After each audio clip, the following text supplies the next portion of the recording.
are listening to Spaceboy Universe on the SBU network. Explore the universe with Spaceboy and Surlana. 32 minutes, 21 seconds. 5-second tone followed by a 1-second pause. You are listening to Spaceboy Universe. Okay, gang, let's go.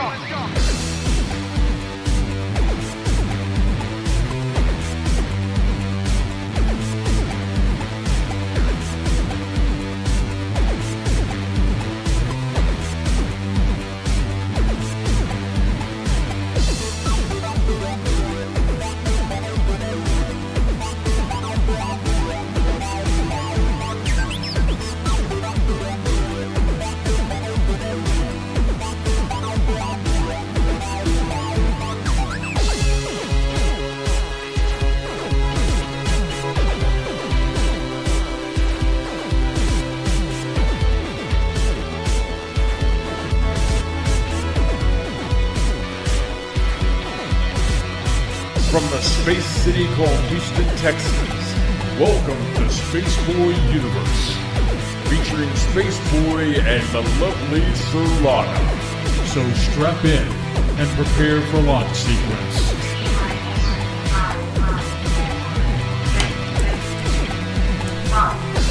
Greetings, I am Spaceboy. Oh, yeah, I'm Surlana. And this is Spaceboy Universe. It is April 29th, 2017, and it is a live show. It is show number 133 tonight. It is all our topics: French, science, gaming, pop culture, music, history, tech. We'll take you through the universe, so just explore with us. As always, you can follow us on Twitter. That's at the SB Universe. Follow Surlana at Surlana. Follow me, Spaceboy, at Spaceboy Music. And of course, follow the network that brings you all the fine program across the universe. And that is the SBUniverseNetwork.com. And that is at the SB Universe Net. Well, hold on, let me redo this. I'm sorry, Surlana. Are you trying to talk about the SBUnetwork.com? Yes. Which is just SBUnetwork.com? Thank you. I appreciate that. I'm not firing on all cylinders tonight. And please. I hope that you will always pull the strings and behind the scenes.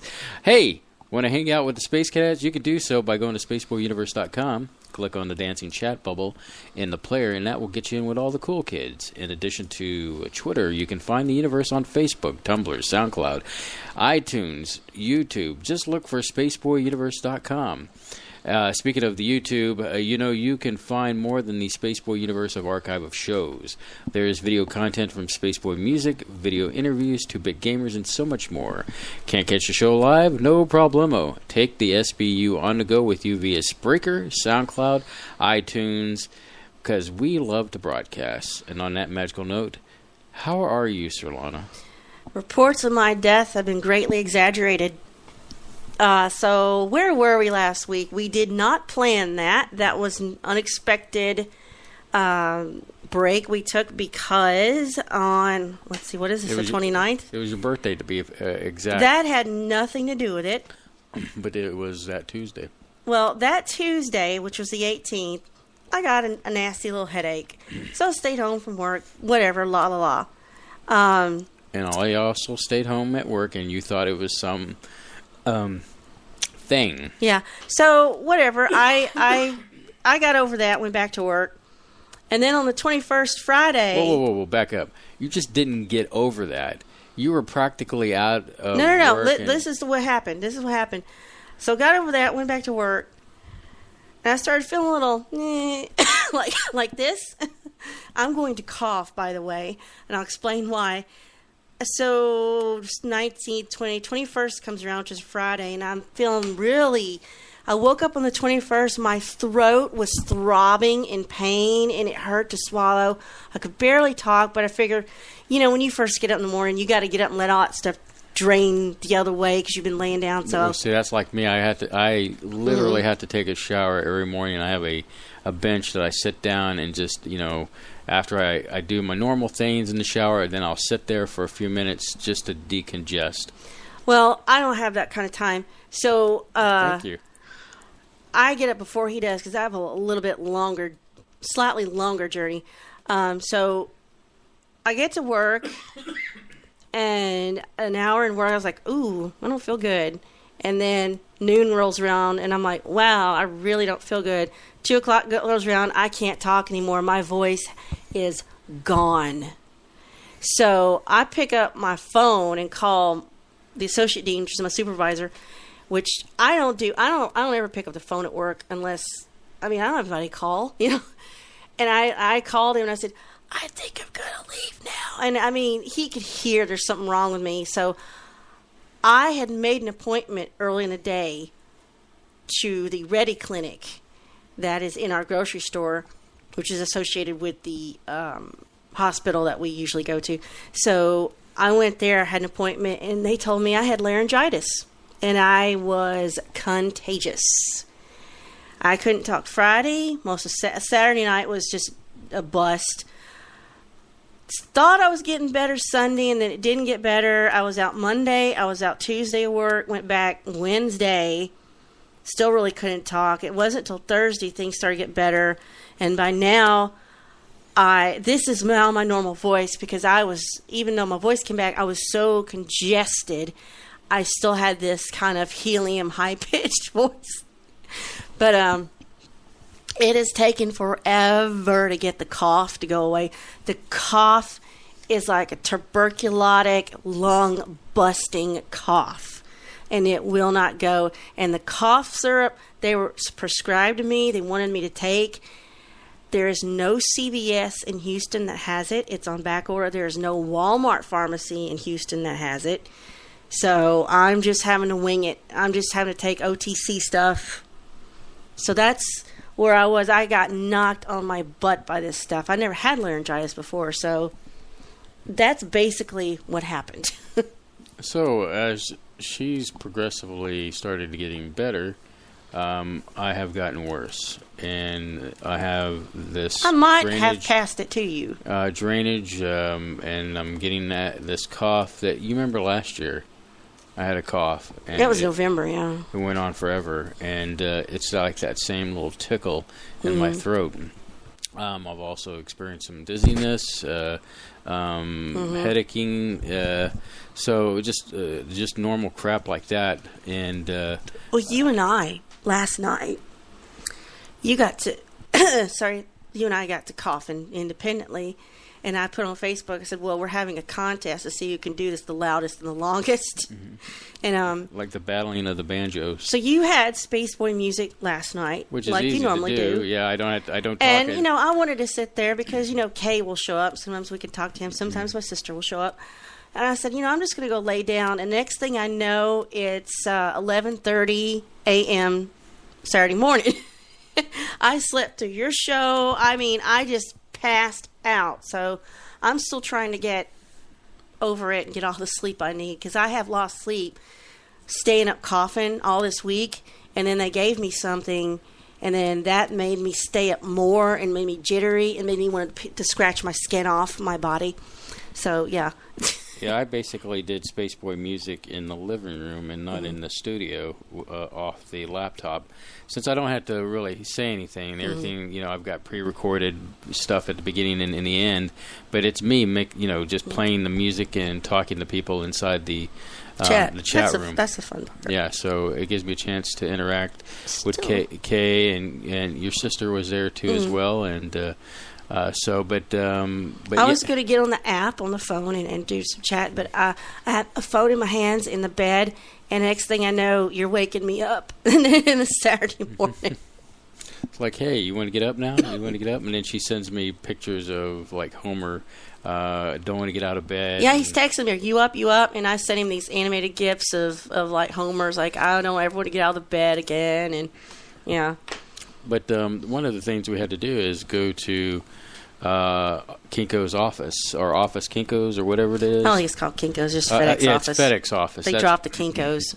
Got rid of the Kinko's. They kicked the Kinko's out. Yeah, I don't know what that was all about. But anyway, we had to go print up stuff for the upcoming Comic Palooza, which is coming up soon. Yes, that is going to be really different.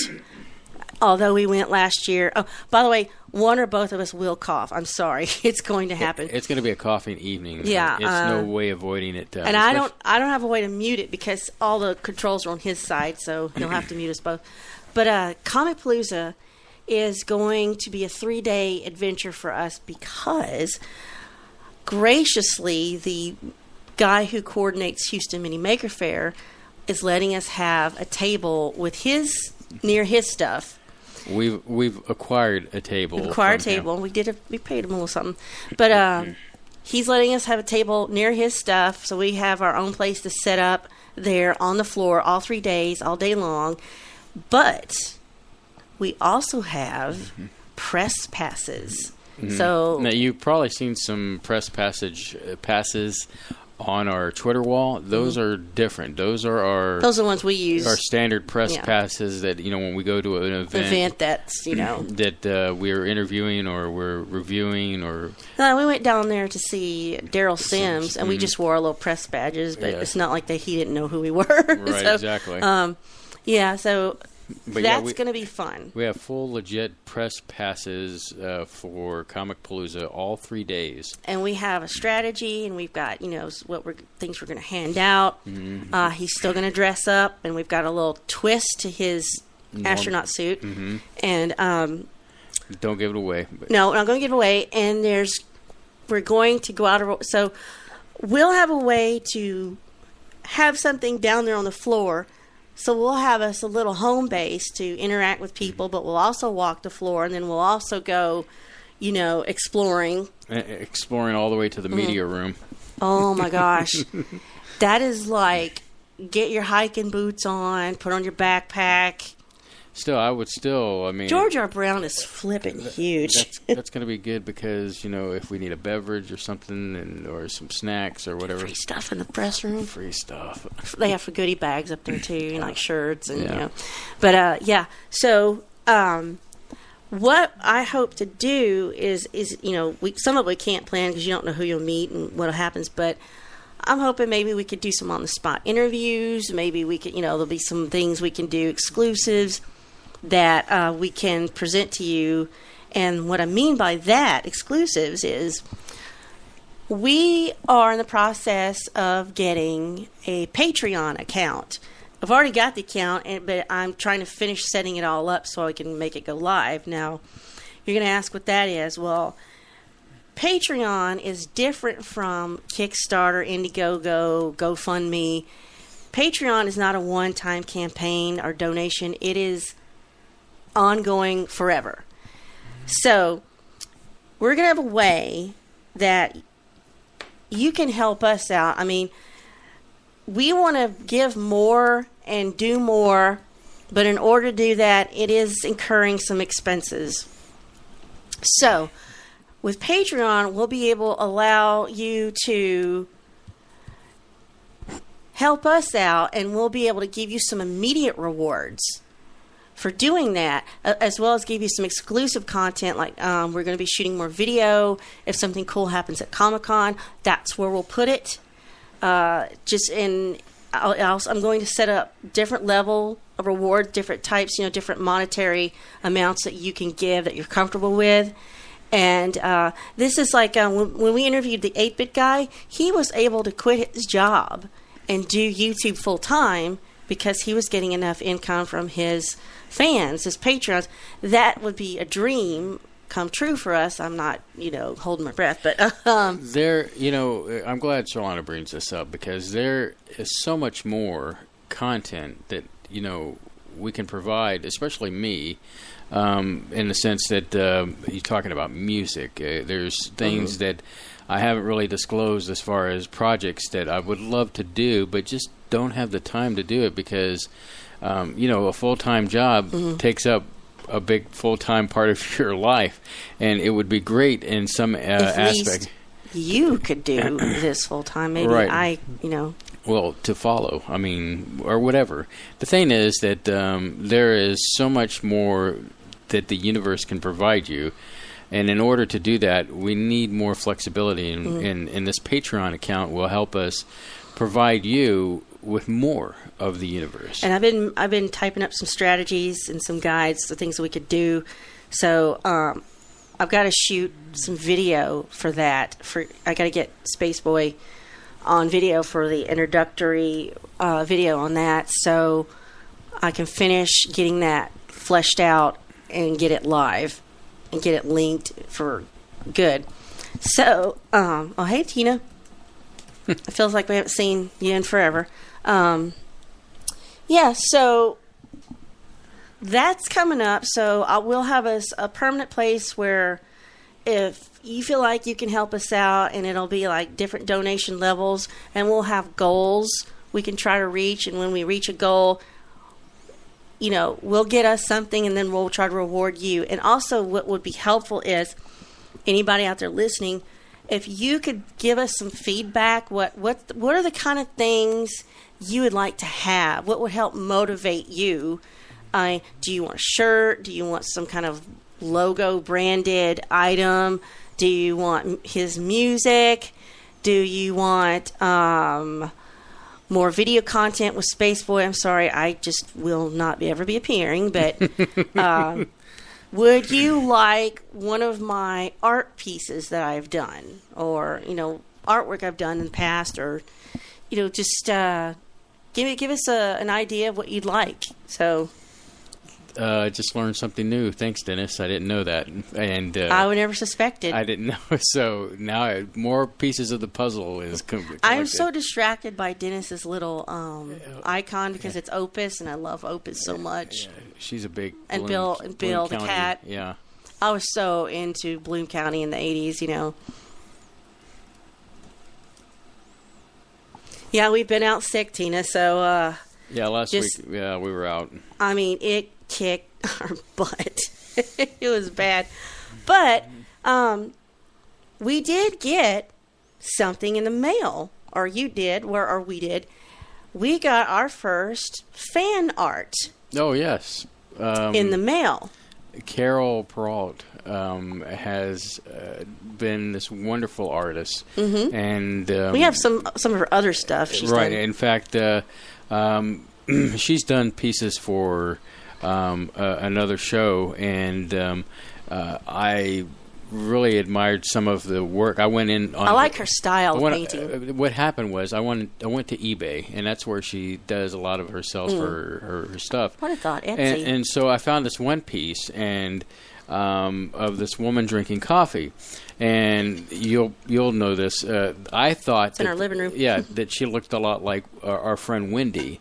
And you can hear her in one of the bumpers. So that's why. And Wendy loves coffee, by the way. She loves coffee and unicorns. Yes, and bearded villains. But that's another story. I don't understand that either. That's another story altogether. But anyway, I bought that piece because it made me smile because it reminded me of Wendy. So I got that, and then later on, Should have bought it for Wendy. I thought about giving it to her, and I thought, no, I like this piece. It's it's nice.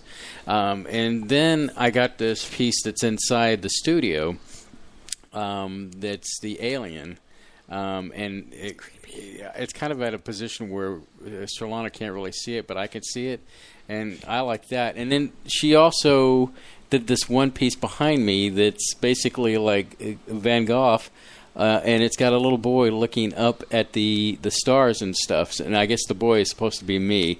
So, and she sent us little pieces of art. Mm-hmm. I mean, I want to get those framed. Yeah, I want to get those framed too. But she is awesome. She just retired from her normal job, like if we were to retire from our job, to do her art full time. And so she has been blessing people in the universe. And I thank her for thinking of us, and she's always got an open channel, and so hopefully as she does more art, we can show people out there more of her art and where to find it and where to buy it.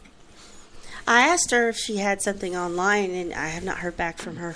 Well, we'll have to follow up with her. In fact, I'll just have to pester her. Speaking of advertisement, you're probably going to hear not tonight, but more advertisement about, like, for example, I've got one thing I'm working for John Polk, a new advertisement, 30-second spot that'll be airing. Solaris Blue Raven is working on a spot for me to put on the universe during our breaks.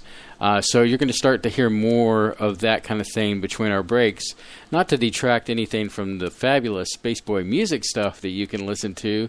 But it'll be something different. It'll be something different because there is a time. I've been meaning to get back into doing our normal bumper rotation, and all the fine people that have come on the show, I'm offering them a chance to do a commercial promoting their items, and to make this channel sound more like a regular broadcast. That it is a regular broadcast, a live broadcast. I just want to pay back to the universe, to those people that have helped us out. Patrick Spohr is another person that we're going to have a commercial. Patrick. We need to follow up with him, but all good stuff coming, and we'll wait for those bumper rotations to come out.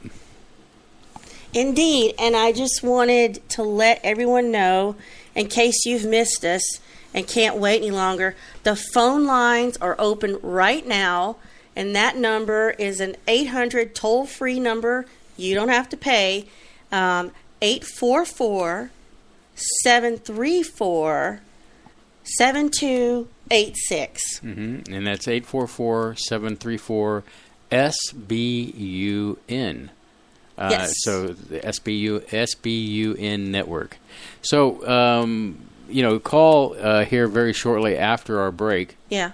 We'll open that line up, which Surlana has got. It's kind of like the horses are at the gate. Yeah. And we'll open that up after the bottom of the hour. Yes, after 9:30. Yeah, but they're open now, ready when we come back from the break. When we do that. Yeah. So, what else we got here? That was for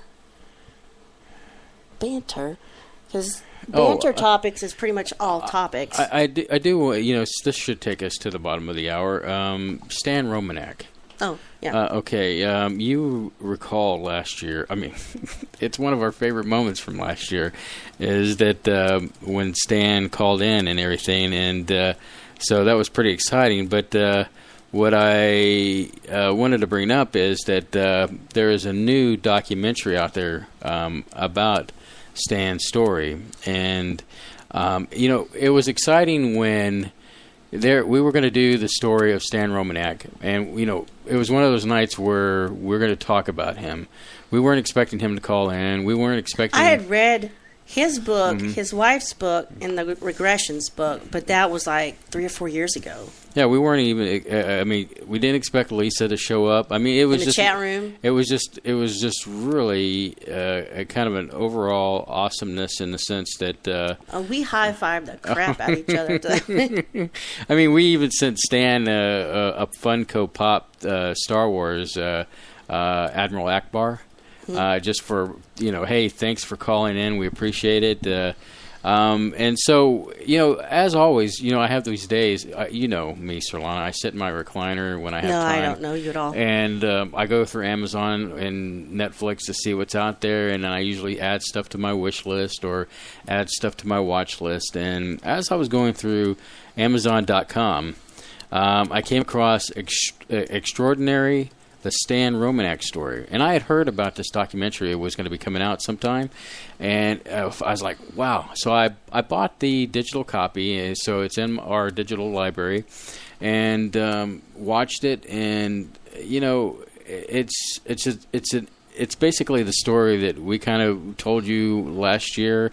But a little bit more footage and a couple of the scenes, creepy alien thing was freaked me out. Let me put it this way: I had to turn the blue light on, if y'all know what I mean. And if you don't, it just means that I was freaked out. Doctor Who lamp came on. So anyway, I just wanted to say how strongly I feel today, as I did then, that he is the real deal. The amount of things that the man has gone through is mind-blowing, to say the least. His case is a must-read or watch, especially for this documentary. Maybe we can get the guys that did the documentary on the show just to kind of talk about Interesting. it. Interesting. I recommend that you check this out. It's a great documentary, and despite the things that he is going through right now, and the accusations that are leveled against him, Excuse me. it is hard to not cough at this moment. I'm getting very intense. That's why my throat's dry now. It's hard not to. It's easy to pass judgment on somebody when you don't have all the facts. Mm-hmm. When you watch this documentary and you actually read about Stan, you have reasonable doubt to believe that someone could have taken over his computer. And people have been at his house and experienced when he's had his computer taken over. And so he's not, in the sense of fibbing to anyone. Now, a lot of people will say, well, you remember that video where he flipped his pen and he tried to chalk it off as something else? Well, there's a lot more story there, and I won't get into it now, but you should look into why he says he did what he did. It's not necessarily in this video. This documentary is more about the history of Stan and experience. What I find interesting about the Stan Romanek story overall, Surlana, is that it's like a whole pie, if you will.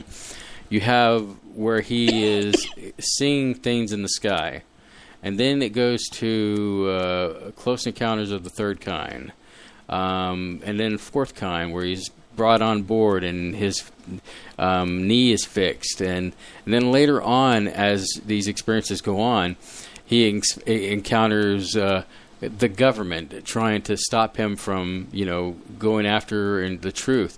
And then finally you get into the shadow men, beings that are black that you can't you can kind of see and make out the image, but it really doesn't show any hardcore features. And it's a really a cornucopia of different things all put together with this one man. So I guess what I'm trying to say, Surlana, is that when you could say, okay, I'm not buying X, Y, and Z, but that leaves me ABC left. So, even if you start whittling it down, putting it into a crucible, if you will, to boil it down to the essence of Stan Romanek, it's still really hard to doubt his story in some way, fashion, or form. What say you? I agree. Well, that was okay. That was excellent. All right. So, at this point, Surlana, why don't we roll some beautiful music here, if I can find it, the bumper. So you are listening live, that's live, to a digital broadcast known as Spaceboy Universe. And Spaceboy and Surlana will be back after this.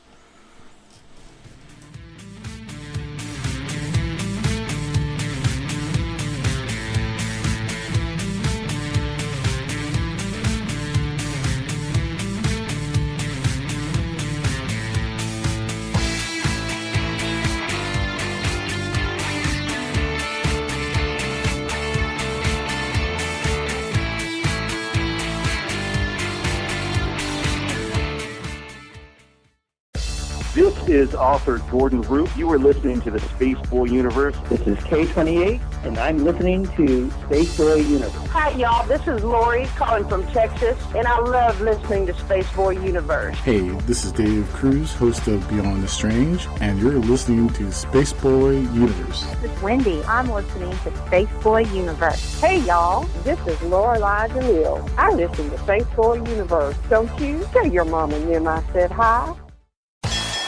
The epic battle begins this Friday. Direct from ringside at Laser Death Melt. It's Bot versus Bot in Galaxy's 2-ton weight championship, where your challenger, Good Bot, will face the reigning champion, Bad Bot. You're terminated. Reserve seating starting at $30. 2-drink minimum, where ladies don't get in free. This is an SBU production. You're listening to Spaceboy Universe.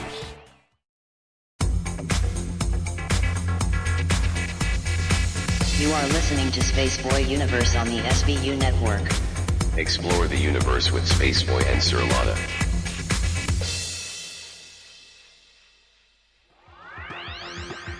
Ever seen an extraterrestrial?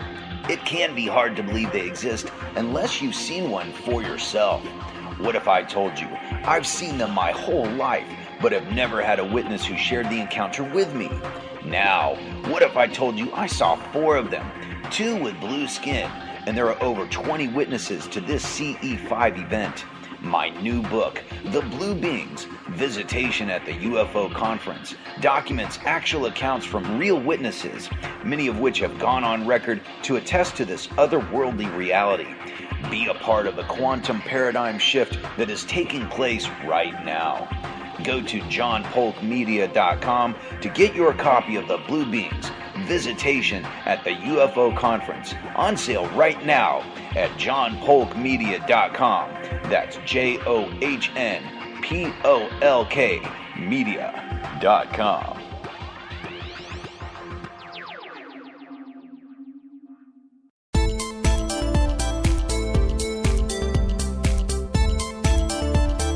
Hello Space Cadets. It is announcer Savannah. I want to tell you that as a dedicated member of the SBU team, you always want to look your best. Do it in a Spaceboy Universe t-shirt. Get yours at spaceboyuniverse.com by clicking the banner on the website.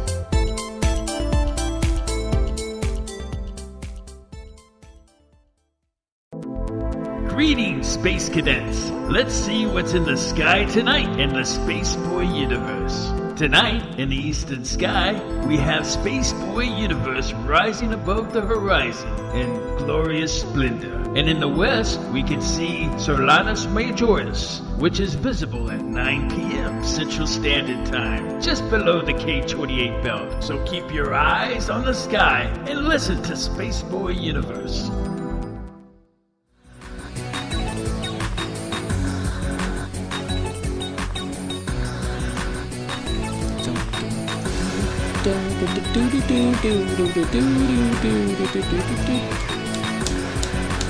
I don't know about you, Surlana, but when I hear that song, I think of Russian car crashing.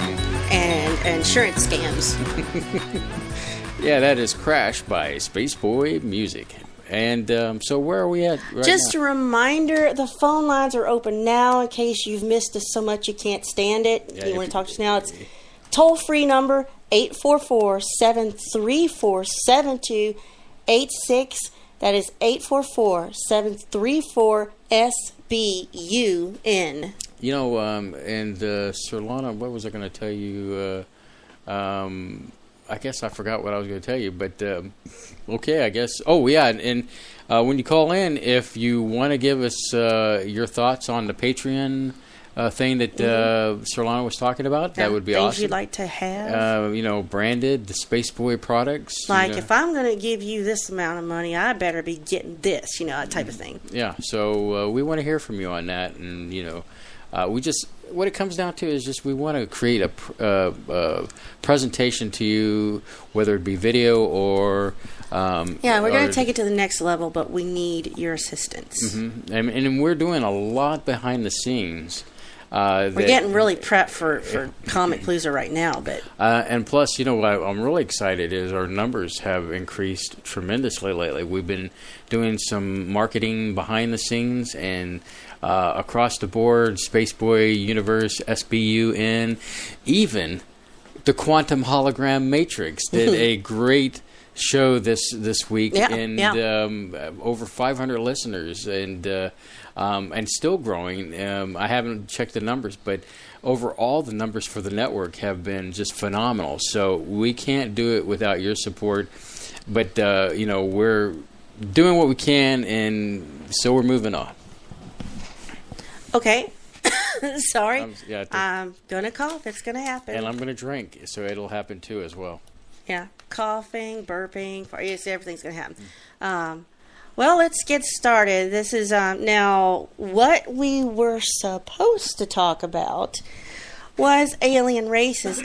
And I do have notes on that. Actually, that was last week. This week we were supposed to talk about... Well, yeah, we were supposed to talk about that. Transhumanism. That can still happen because I've got all the notes because on that. I want to do a show on that. Now, we were supposed to talk about transhumanism, which ain't going to happen because sickness. But we will revisit that. But I want to give that plenty of research time like we normally do, the week of research time. So well, because we got ill, it was just it was just unavoidable. I mean, the alien racist thing was probably a pretty simple show, but we just wanted to reschedule those.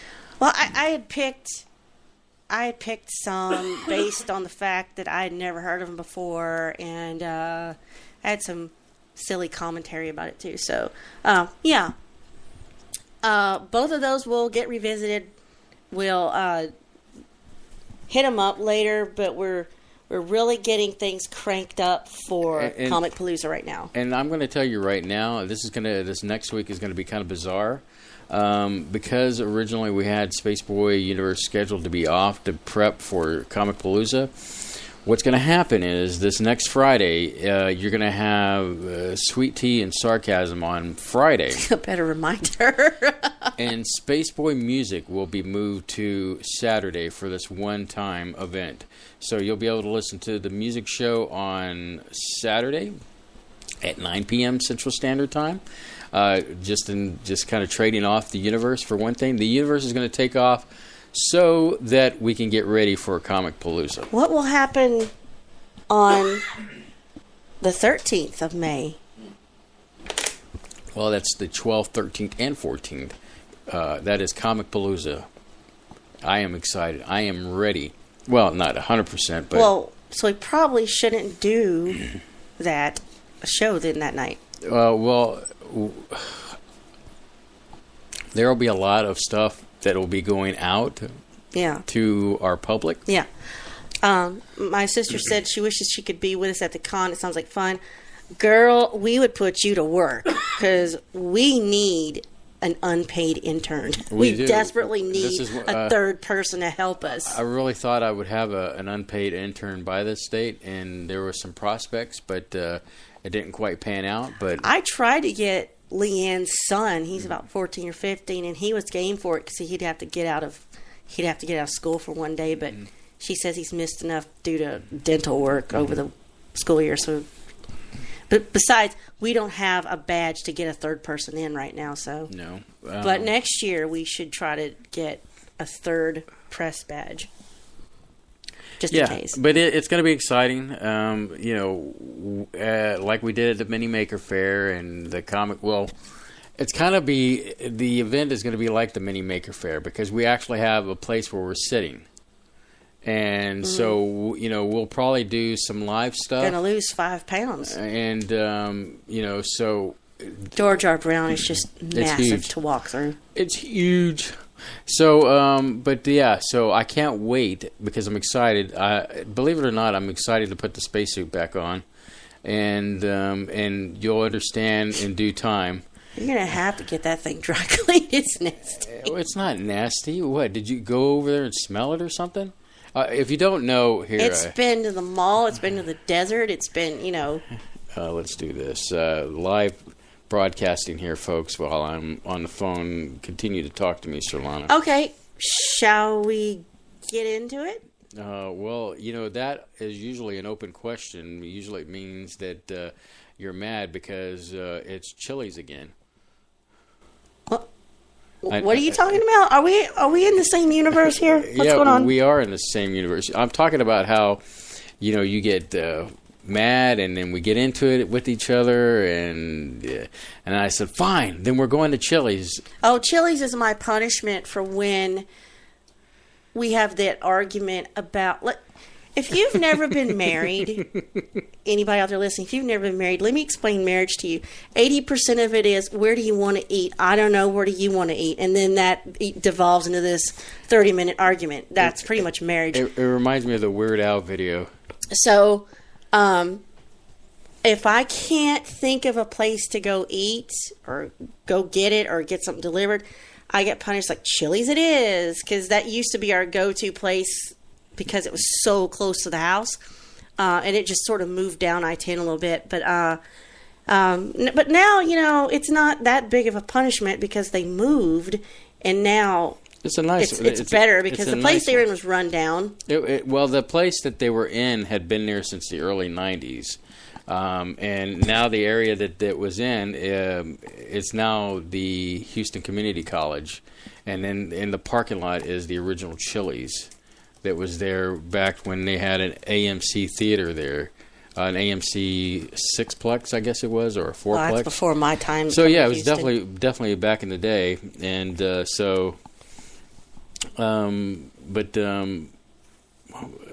So where was I getting at this? I guess we're not going to have an argument, so let's get into this, like you said. I don't even know where you dug that argument thing up from. Probably because we went to another restaurant that you probably would have. I don't think. Surlana's basically he took us to a restaurant that is in the old Chili's that moved, and it is a Greek restaurant, which I don't know nothing about. What did you have? I had a hamburger at a Greek restaurant. So yeah.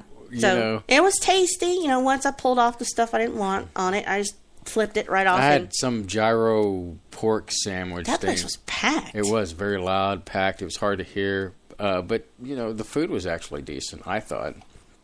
So yeah, it was tasty. So, yeah, basically I said, okay, I'm not even going to take you to Chili's. I'm going to take you to the place where Chili's used to be. And that's where we're going. So, I enjoyed my food. So well, I thought it's time you got what you wanted and you had some happiness. But then tomorrow we're right back to the way it's supposed to be. Let's get into this, okay? People didn't come here for marital angst. Well, I think that's a part of the universe with us, and just like your dad laughs at us when he's in the back seat. That's because he knows us. Did you hear about the new U.S. postage commemorative stamp? Yes, I have, Surlana. Why don't you tell our audience about it? The U.S. Post Office is going to release a commemorative stamp on August 21st to commemorate the big eclipse that's going to happen. But what's going to be cool about this stamp is it's going to be heat reactive. It's made with thermochromic ink. So if you'll get the stamp and it'll just be this black dot, but if you put your thumb over it, it'll disappear and it'll reveal the moon.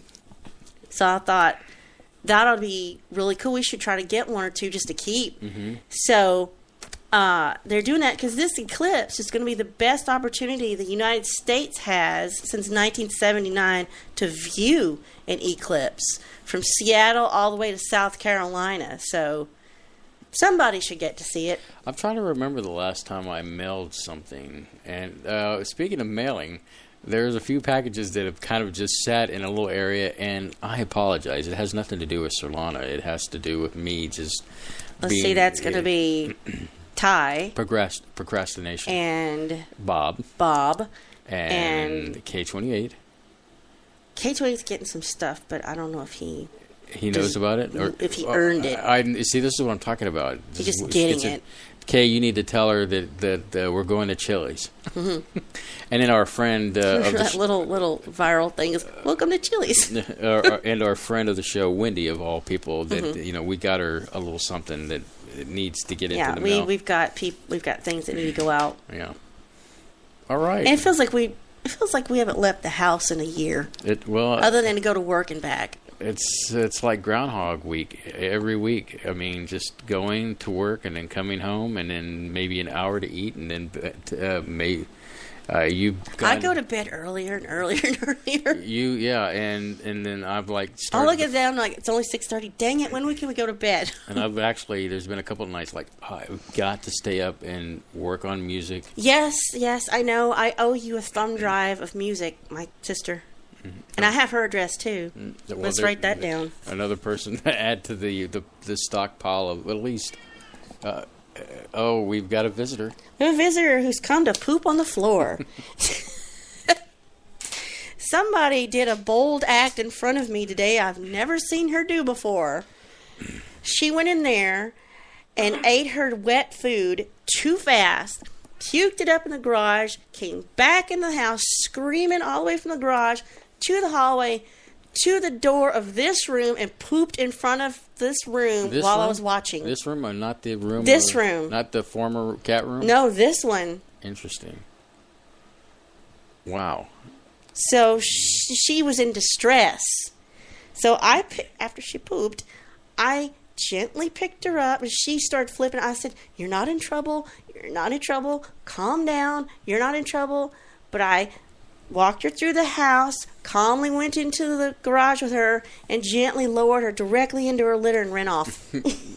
Okay, But she's over it now. See, she's fine. Imaging in my head right now of you doing that. But, and I picked the poop up, too. Well, that's what our audience wants to know. Inquiring minds. And it was all steamy. And, would you stop it already? Let's get back to the list here, because our list is extensive. And all right.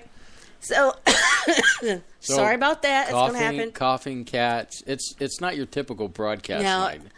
You know how untypical it is? Because, you said we bumped. We've missed 2 subjects we've scheduled.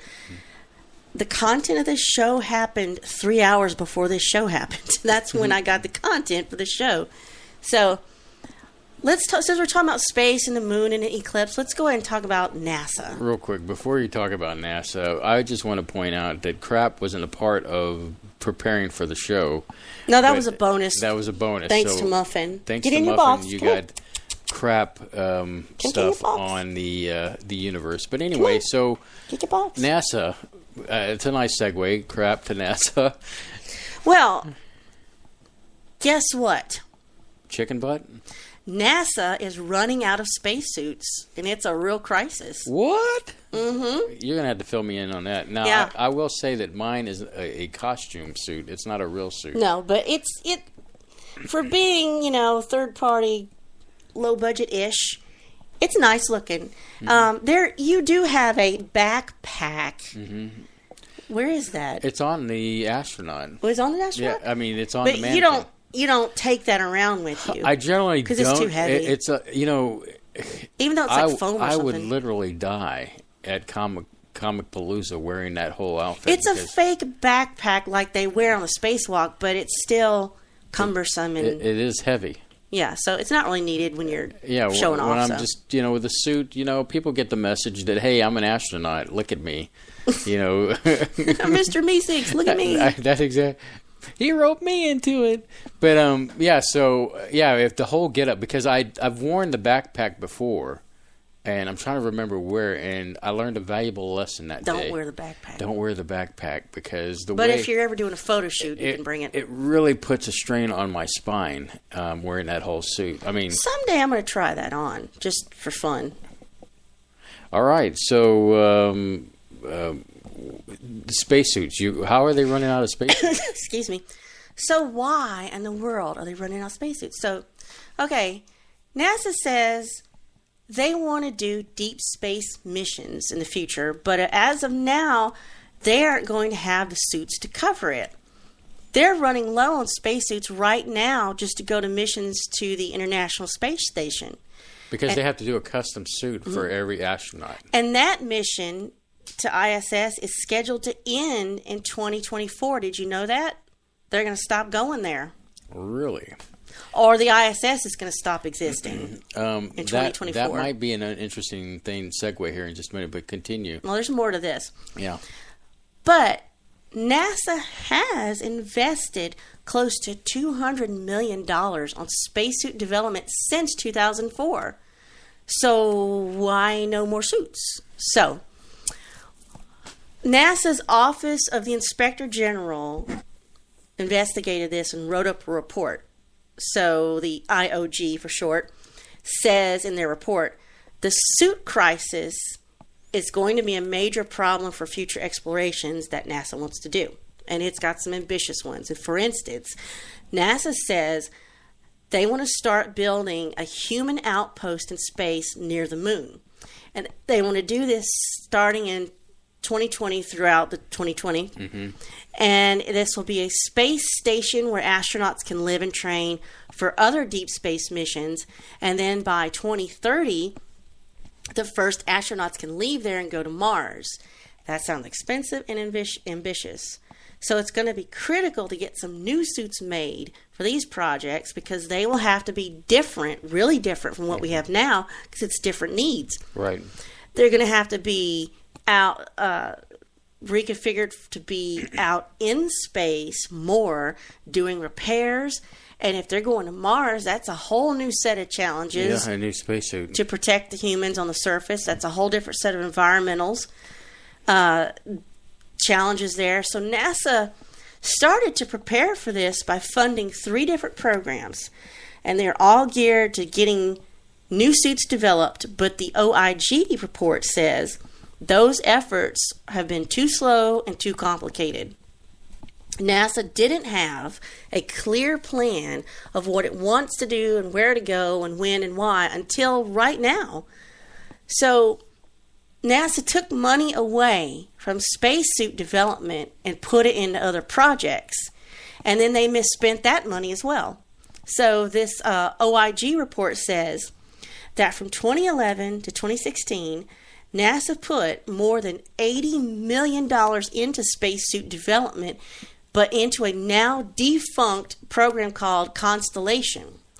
The Constellation program was going to be NASA's plan to go back to the moon, but they canceled that in 2010.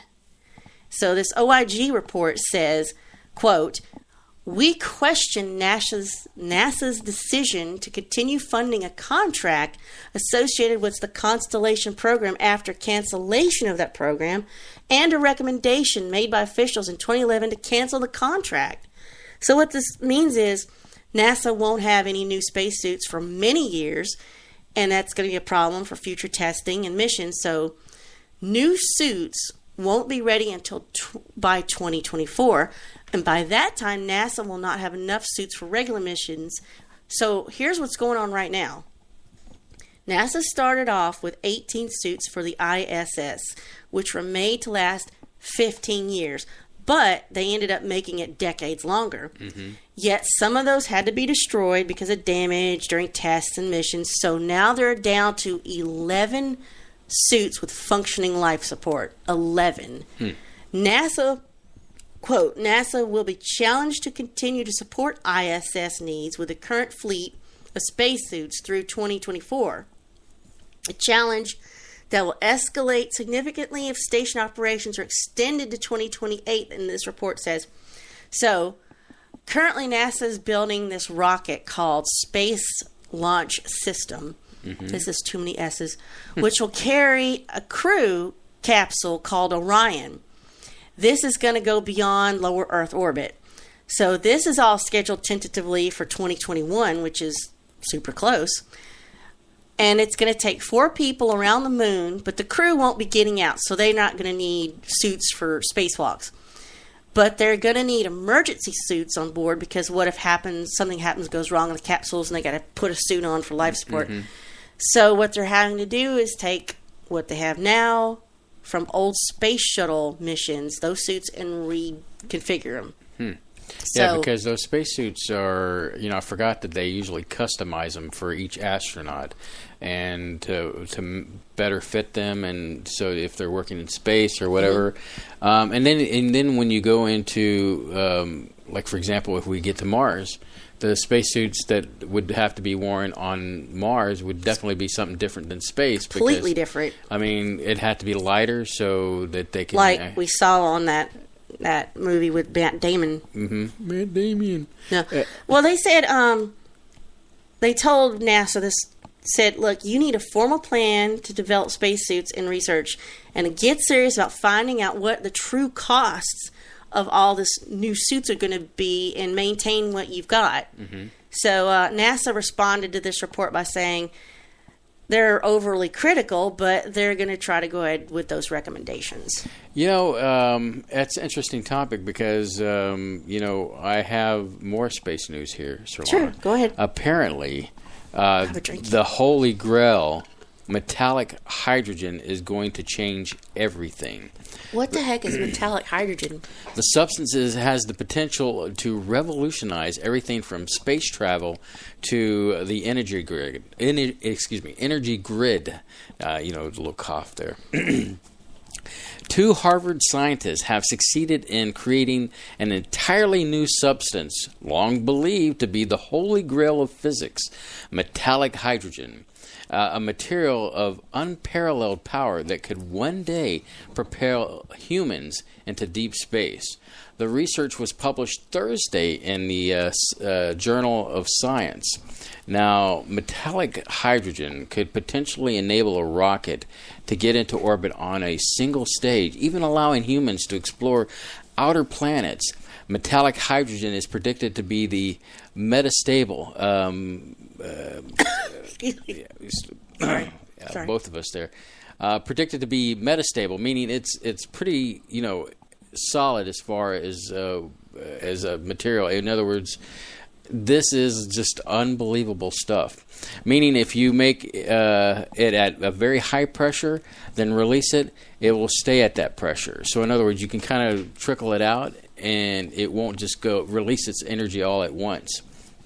A diamond, for example, is metastable form of graphite. So, if you take graphite, pressurize it, and then heat it, it becomes a diamond. If you take the pressure off, it's still a diamond. If you heat it up again, it will revert back to graphite. So this material, hydrogen, metal hydrogen. Move that away from your face. I'm sorry, I didn't realize I was doing. Anyway, metal hydrogen has so many applications that, just like I was saying, from rockets to energy, powering energy. It's a fascinating idea that has come. So I can only imagine, instead of the normal propellant that we use to get rockets into space, which requires several stages to get a rocket into space, one stage to get us into space. Boom, you're done. Exactly. So, it's just really cool stuff coming from NASA and science out there, and the future is now, so to speak. So speaking of now, there's a storm coming about after midnight here. It's going to get pretty wild. We saw that band of green and yellow, and looks like it's going to get pretty wild. But it'll be way after this show's done. So speaking of wild, Surlana, let's go ahead and take our next break. Wow, how did we get there so fast? You are listening to Spaceboy Universe. Explore the universe with Spaceboy and Surlana right here.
Welcome back. This is Spaceboy Universe. Hey, I gotta adjust my mic there. I thought I was you over there. Because you put your mic off into the next dimension. Okay. So anyway, he's desperately trying to start something to create interest. Something. So where are we now? I know that you. We're just going all over the place. I know. Should we talk about net neutrality? I mean, it's a very important subject. I mean, you gonna skip over to that? Yeah, we can do that. That looks, or whatever you want to do. Don't throw your hands up. It doesn't matter. I mean, we'll get to it all. Well, I mean, because I've got a lot to say in response to what you'll say. Okay. But go ahead, you start. To this? Yes. Okay. So, if you've not heard of net neutrality, which is meaning internet. Let me give you a brief rundown of what this means and what the latest is going on with the concept of net neutrality. So, it's the notion that ISPs, internet service providers, should enable all content and applications, regardless of the source, without favoring or blocking certain products or websites, Just let it be free. Also, it's the concept that governments regulating the internet should treat it all the same and don't discriminate anything in the internet based on the users, content, website, platform, type of equipment, or mode of communication. So let me give you an example.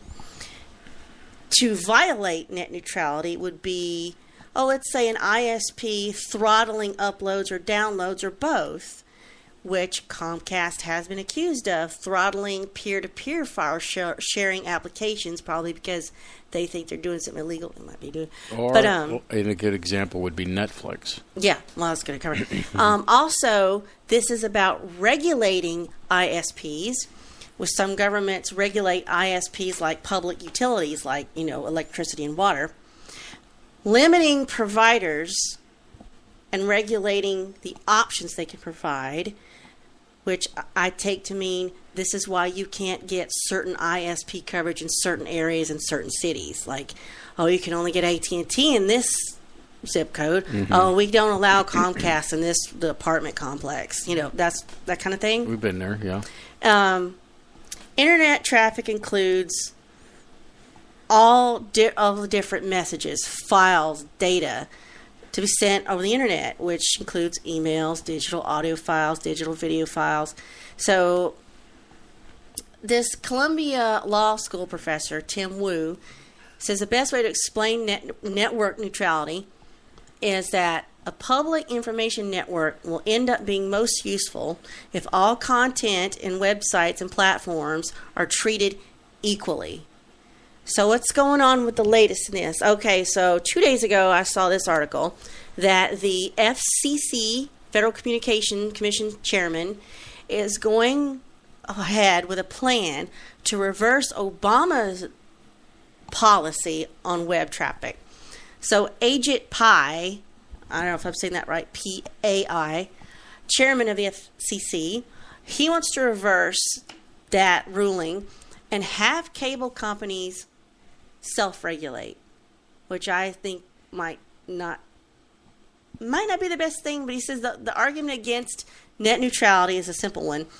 He says if additional regulations are added, cable companies lose the motivation to continue investing in projects to improve their aging network systems. And that would lead to a loss of millions of jobs, require to treat bandwidth hogs like Netflix the same as more data-friendly websites and services, and they wouldn't expand areas with little or no access to high-speed internet. Now, the other side of this argument is that if we keep neutrality, it will give larger profits for companies by letting us have fast lanes and tiered pricing structures like cable TV. Now, currently in this country, we have ISP monopolies.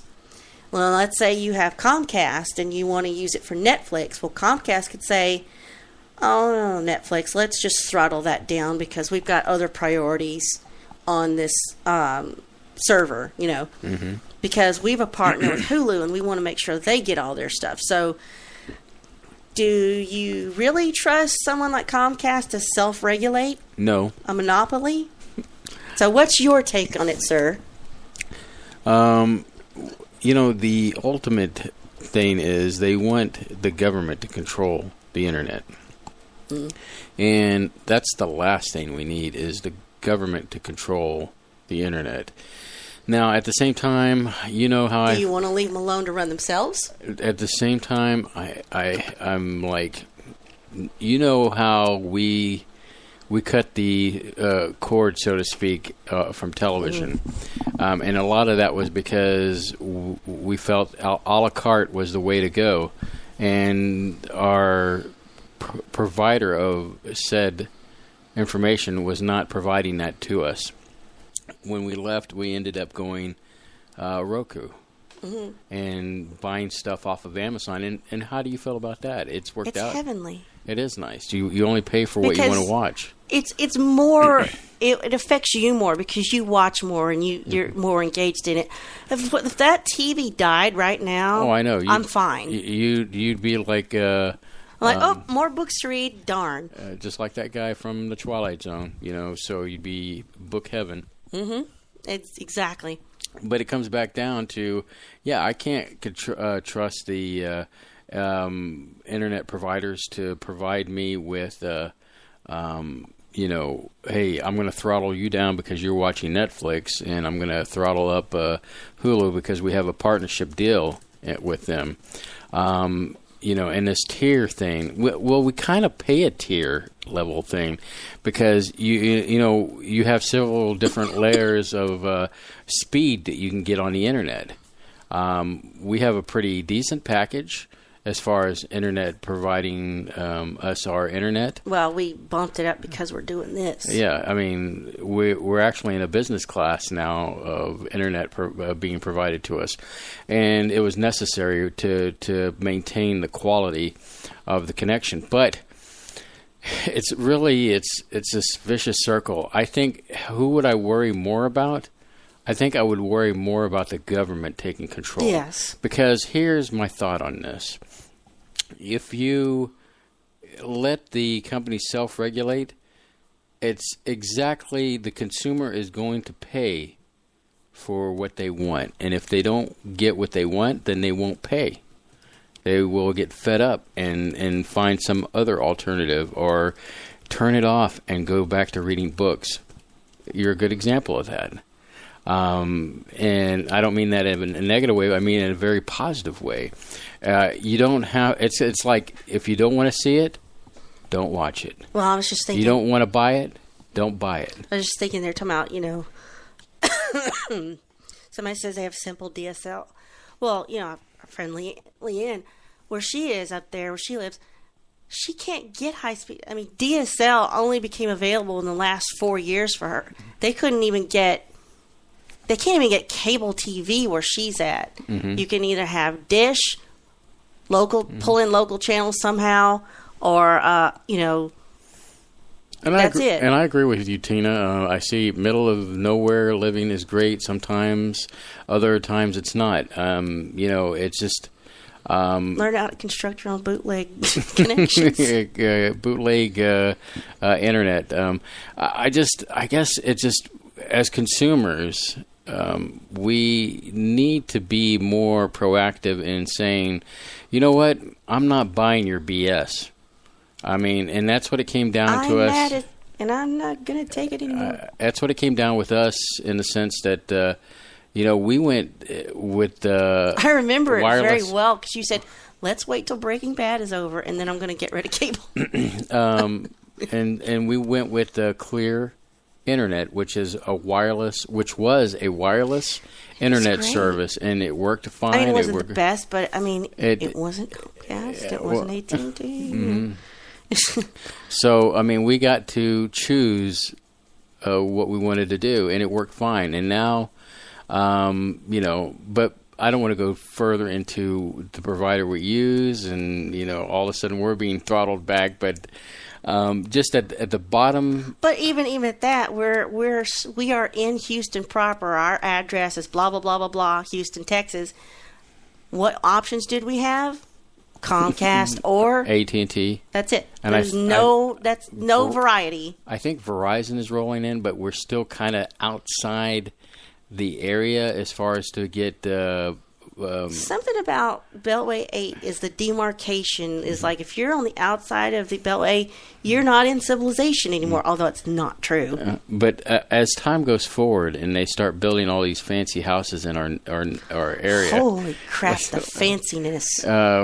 Houses that, I'm going to just say that we got our house around $120,000, and it's a 40-year-old home. So you're the same age as you. Plus, and that's why I put the plus in there. But now they're building all these houses because it's a hot area, and the homes are going for $300,000 to $500,000 or more. Yes, exactly. So, but what I bring this up is that more than likely these homes are going to want better options, high speed internet. You've got money. Because I've seen down the major road that is by the house that they were putting in fiber, and so it's just a matter of time before fiber is over here. AT&T keeps promoting, hey, fiber, it's coming to you. And but you're AT&T. Yeah. You can't be trusted. No, Kate, homes aren't cheap. Ours just was. Yeah, well, because our home is falling apart. It's even worth less than it was. Well, the thing is that when we purchased our home, Kay, the neighborhood was not in a situation. They were rebuilding Highway 10, which is fairly close to us.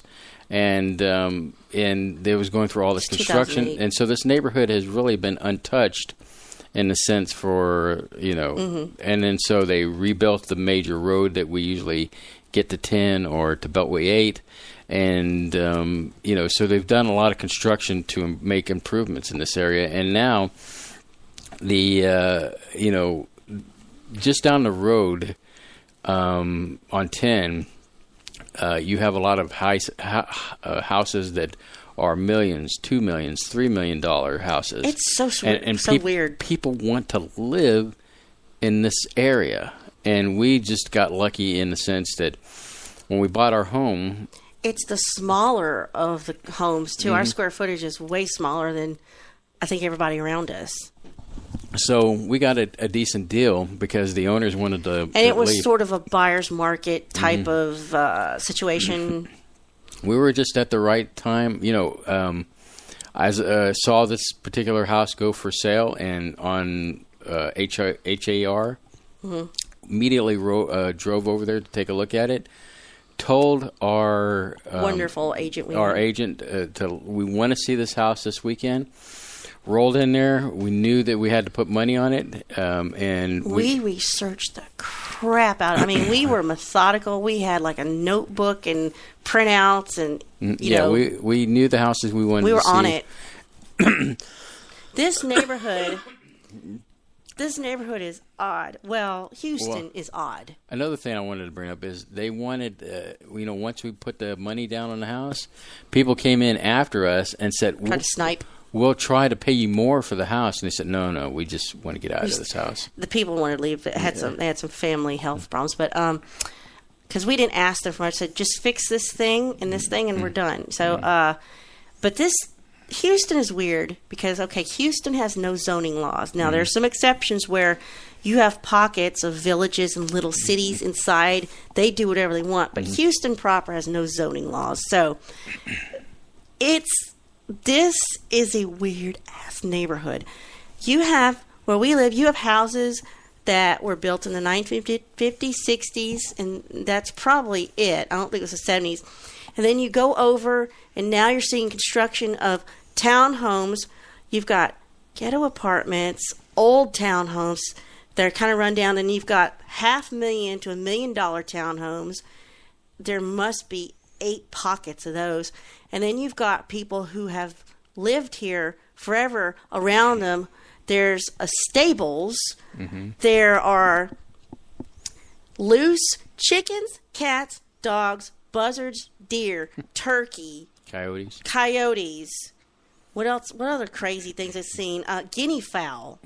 Then you've got little shops. You've got little shops like car repairs, and then you've got businesses right next to somebody's house. It's just insane. So yeah, this is an insane neighborhood. It's real. And then now construction's coming up our street because we have ditches. We don't have city drainage. They're taking us to city drainage, so they're taking the road and they're lowering our road down, taking out the ditches and putting in storm drains. I'm sure there will be a lot of complaining. And it's just getting complaining in the sense that they're going to tear up the yard and all that stuff. And I'm like, yeah. So Houston's an entertaining place to live because you can see everything all the time, nonstop. Indeed. So hey, did you know that Nintendo is coming out with another new handheld game device? Really? That was my thought. I'm like, are they really selling these things? I mean, in this day and age where you've got, I really think you can be just as entertained on your iPhone or your Android. You know? Which is funny because most of the time I'm playing Mario Run on my iPhone, which has been a great game. I mean, it's all I play. Before that, I was playing Peggle, but, now I'm playing... But they've got this, the new 2DS XL. Some of the features from the 3DS they've still got. It's got that little C stick. It's got the whatever the NFC reader is. It's got more processing power, but it still has the traditional clamshell configuration. Right. My question is why? Well, what happened was that we loved our what was it? The DS. Still got them somewhere. Yeah, it was a DS. It wasn't no 2 or 4. It was the second or third generation. But the thing is that we enjoyed them. Bought games for it. I mean, we were still got it somewhere. Take them with us. Well, I know where mine is. It's in a convenience room, and so and we could play with each other because they would connect to each other. Yeah, we could wirelessly play with each other. Anyway, there's imagery. So the thing is that we stopped kind of really playing when we got our first iPhones. When we first got our iPhones, and it was like a world of apps had been opened up. It's a whole new world kind of thing. Your phone is a new entertainment center. So they're rolling this out, and it's gonna come out in July for $150. First off, I'm a little ticked because of the Nintendo Classic. They're not making any more of those. But I heard they're making a Super NES Classic. And just gonna have to pre-order it or something. I'm done with them in that. Oh. I don't think I'm gonna ever buy another Nintendo game system. Well, this baffles me. I'm like, is this really a big seller? But this says their earnings report for this says they've already sold 7 million units of this portable system in the last fiscal year. Yeah, that surprised me. And the Switch is forecasted to sell 10 million units. No. I'm just not going to go out and buy Is that the thing. Switch the next version past what we have? No, actually, you have Wii, and then you have Wii U, and then you have the Switch. Stupid. So Wii U is kind of the previous one, and then the Switch is the one that they're replacing it with. Okay. I think we're done with all consoles because we have Steam. I got a Steam gift card for my birthday from a coworker. Yay! And it'll probably sit on the shelf for 5 years. No, I've already. It's just a code, and you just add it in there, and it just sits in there. So it's already in. It's like wallet. It's in the wallet. Ready to be. I've already bought something on sale for $5. Oh, what did you buy? It was a pack of hidden object games. That's funny. I almost bought that today because it's on my wish list too. You should get it while it's down. What was it? The games we used to play? There was that Amazon adventure with the. Yeah, it's hidden object, and then it would stop and make you play a puzzle that I would make you come solve the puzzle because it would piss me off. So, and I'd go back to. So, now this next story, I'm going to share the URL in the chat because you can go ahead and click it and look at it while we're talking, and there's no video or anything. It won't hurt anything. This is funny. Clippy looms over Manhattan in this building design proposal. It looks like you're designing an eyesore. I can help with that. So, there's a concept design that the skyscraper proposal. This architecture studio called OIIO. I don't know how you pronounce that. But they proposed in New York City to build this skyscraper that kind of looks like a giant paperclip. And somebody said, oh, my God, it's Clippy. And I wanted to read you some of the tweets some people have said about the concept artwork. So this guy says, it looks like you're building a nightmarish example of late state capitalism. Would you like some help with that? And they put the Clippy eyes on it. And I think it's just pretty funny. So if they say if you never dealt with Microsoft in the late 1990s or 2000s, you're not familiar with Microsoft Office Assistant Clippy, which you had to turn off the minute you got into like Microsoft Word. It was an animated paperclip, and it would try to suggest how to do things better, how to format better. And we ended up having to turn him off and disable him because he was just irritating. So, was Clippy the only thing? Did they have other? Yeah, they had other. I think you could change it. There was a wizard. Yeah, you could change it. And paperclip, and I can't think of what else. But the wizard, I remembered. It's a widely hated feature. So building something that looks like Clippy into the skyline. Especially when Clippy was hated in focus groups, and he said it was leering at them too much. So this U-shaped design is proposed would make it the world's longest skyscraper, maybe not necessarily the tallest, but it would be dwarfed by the Burj Khalifa and the Shanghai Tower. But the world's longest skyscraper, that's just another way to get a world record, but I just wanted to share that with you because I thought it was pretty funny. That is funny. And sad at the same time, like a sad bowl at Kentucky Fried Chicken.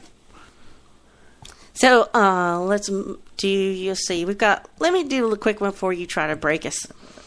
Try to break us? Go ahead. Take us a break. I know what you're saying. Ridley Scott thinks that aliens are real. And we're not talking about the ones in the movies. Oh, hang on, I've got a get off there. Okay, I got a menu in the way. So he says that because his Alien Covenant movie's coming up soon. He says that experts put a number on having assessed what's out there. He says they say there are between 100 and 200 entities that could be having a similar evolution to us right now. So when you see a big thing in the sky, run for it because they're a lot smarter than we are. And if you're stupid enough to challenge them, you'll be taken out in 3 seconds. Now, Scott himself isn't afraid. He laughed it off, saying that no movie is terrifying as walking into a 600-person film set where you're expected to be in charge. Nothing scares me. I have a 9mm pistol, so there you have it, folks. And the invasion comes, head to Ridley Scott's house. He'll know what to do. What do you think of that? Well, I mean, you have everyone from Stephen Hawking's story about his... don't trust the aliens to now the director saying don't trust aliens. What's up with that? What do they know that we don't know? What's going on there?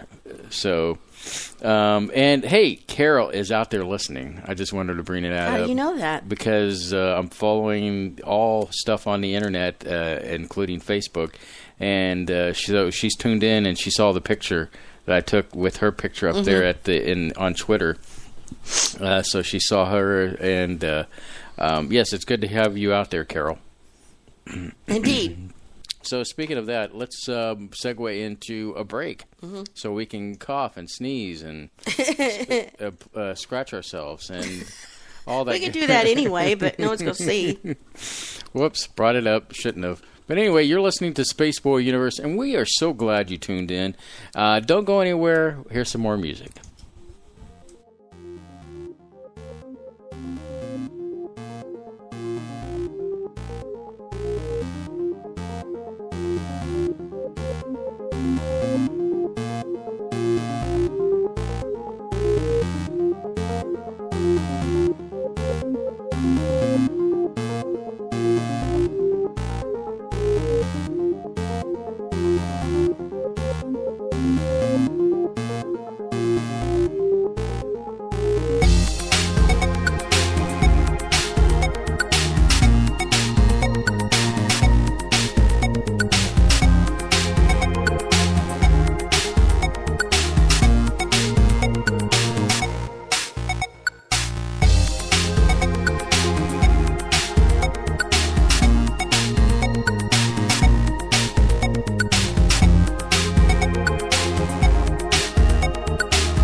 You're listening to the SBU Network, and we are Spaceboy and Surlana, exploring the universe.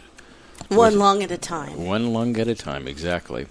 So, Surlana, we're back, and we are live. The microphone is on. Yeah, that's the point of it. So, did you get a chance to see the new Alien Covenant trailer? I've seen lots of stuff. Well, the most recent one that's been put out there has what happened to Shaw and David. Today. Yes. Saw it today. And so it kind of bridges the gap from Alien, what was the first Prometheus. one? Prometheus. And, kind of shows you where they've been.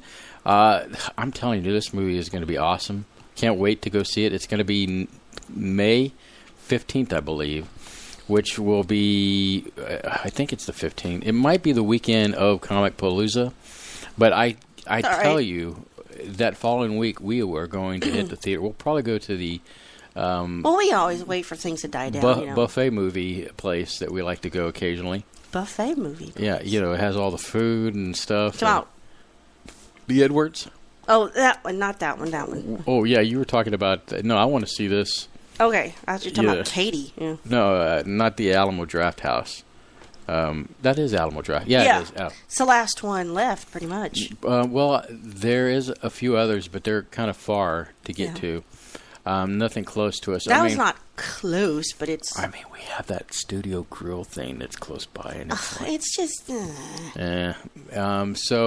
I don't like that place.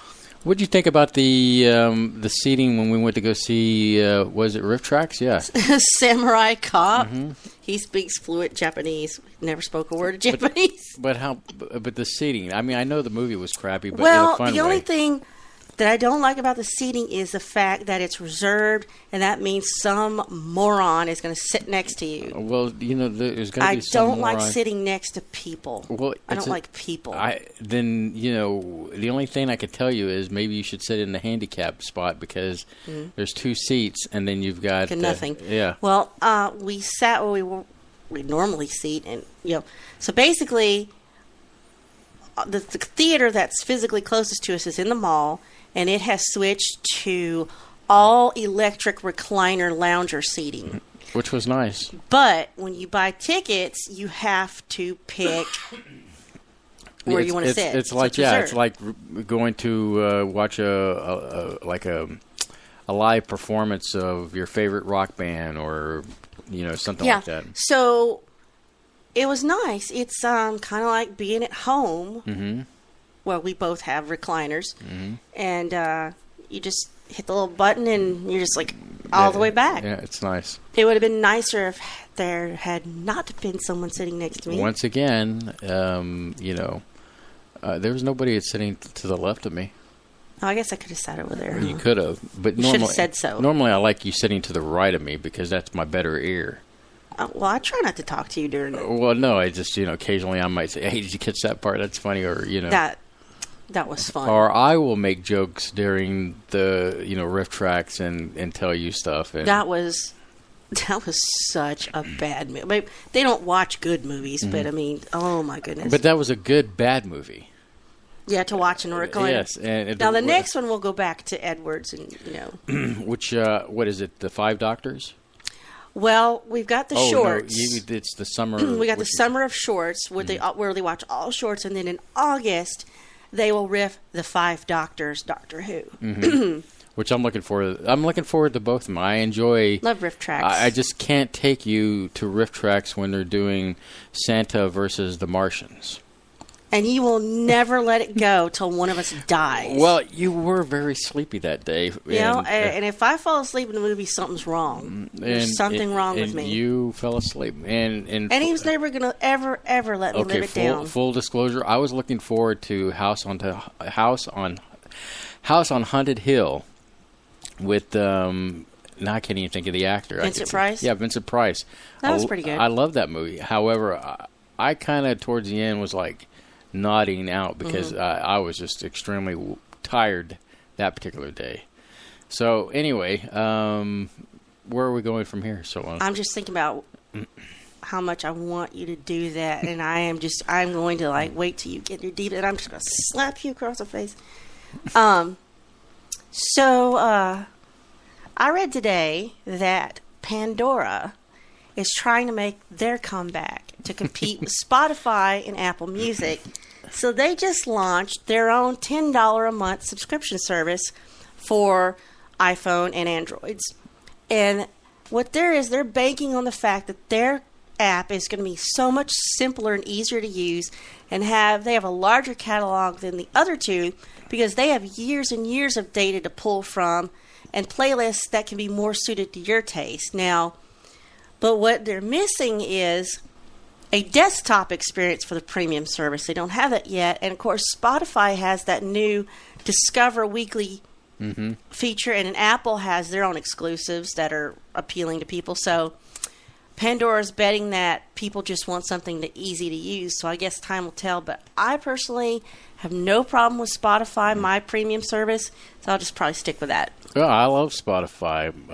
Pandora pissed me off, and that they are,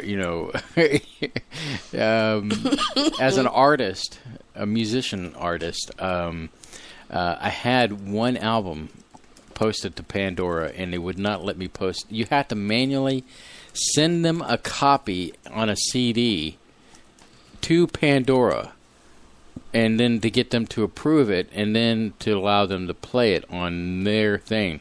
And so they're archaic. Yes, it is archaic. And then on the top of it, as an indie artist, it was difficult enough to get all that crap together because I have to buy the album from Amazon. And then once I have that because it has to have a barcode on the damn thing.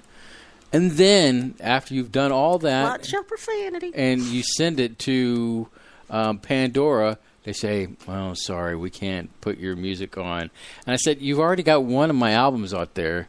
And I said, "I've got all these other albums out here, and why is there an issue?"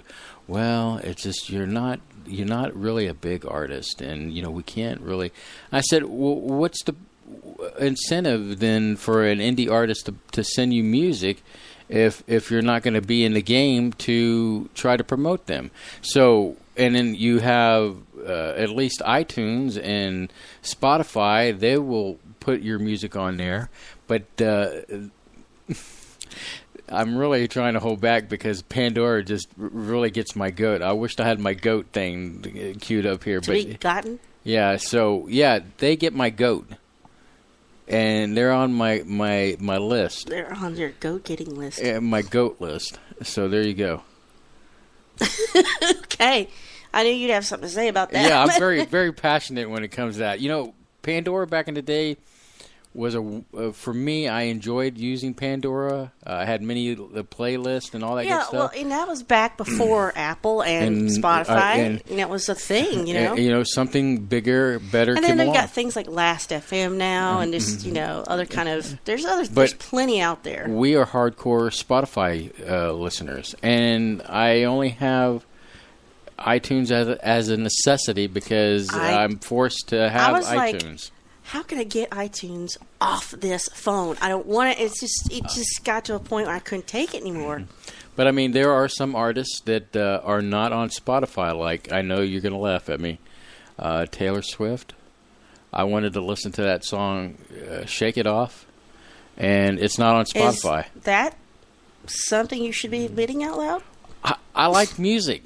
That music makes me happy and groove, and dance around, and I like happy music. Okay. That's all I got to say. And, I've never witnessed any of this, but that's fine. Bottom line is Pandora, I don't like them. All right.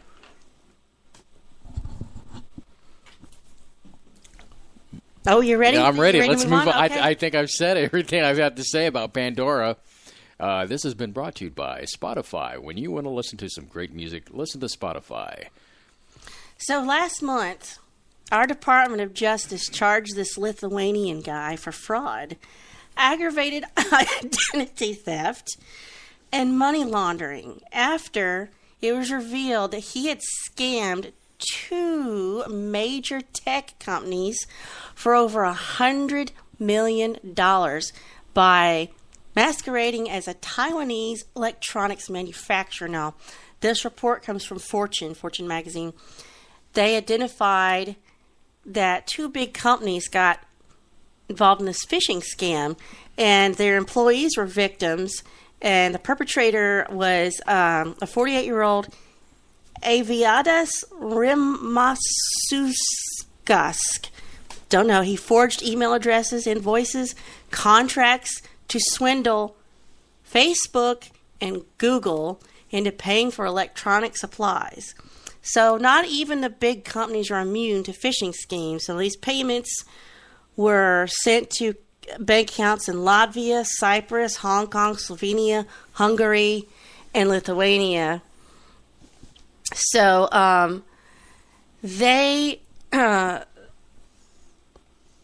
guess somehow their employees got scammed into this, for trying to buy supplies. But the spokespeople for both Facebook and Google said they were trying to recoup their funds after detecting the fraudulent activity, and they didn't disclose how much money they had actually sent.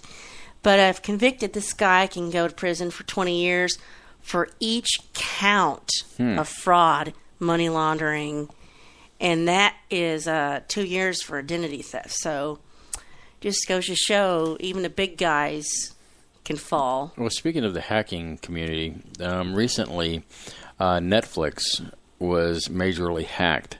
In fact, the next season of Orange is the New Black was downloaded by this hacker, and they basically gave Netflix. They were kind of. They did that. Well, they basically blackmailed. Well, I don't know if you could say blackmail, but in this held situation, held it hostage. They said either for ransom.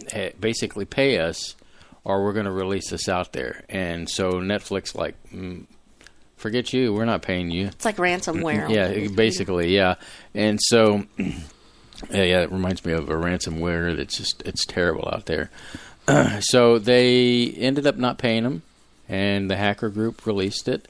And they've said that, that just creates a buzz for the new season. So they told them that, hey, Fox, hey, they went down this list of different other people. Hey, we've got stuff on you too. Don't think you're, out of the blue, out of this. We've got, our targets on you. So you can imagine stuff that might be coming out soon from this hacker group. Either pay us or face the consequences. That's the new insidious type of virus thing.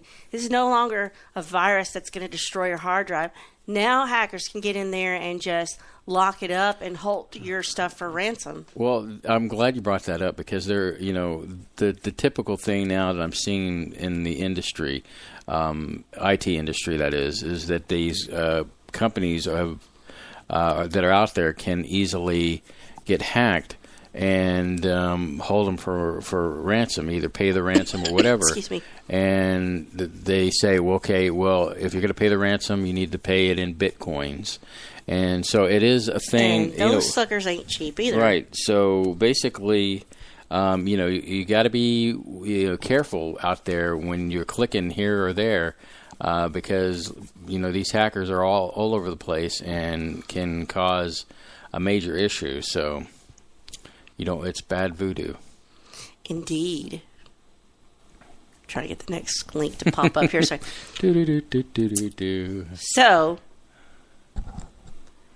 apparently, a portal to another dimension, or a wormhole, or a UFO has appeared in the Philippines.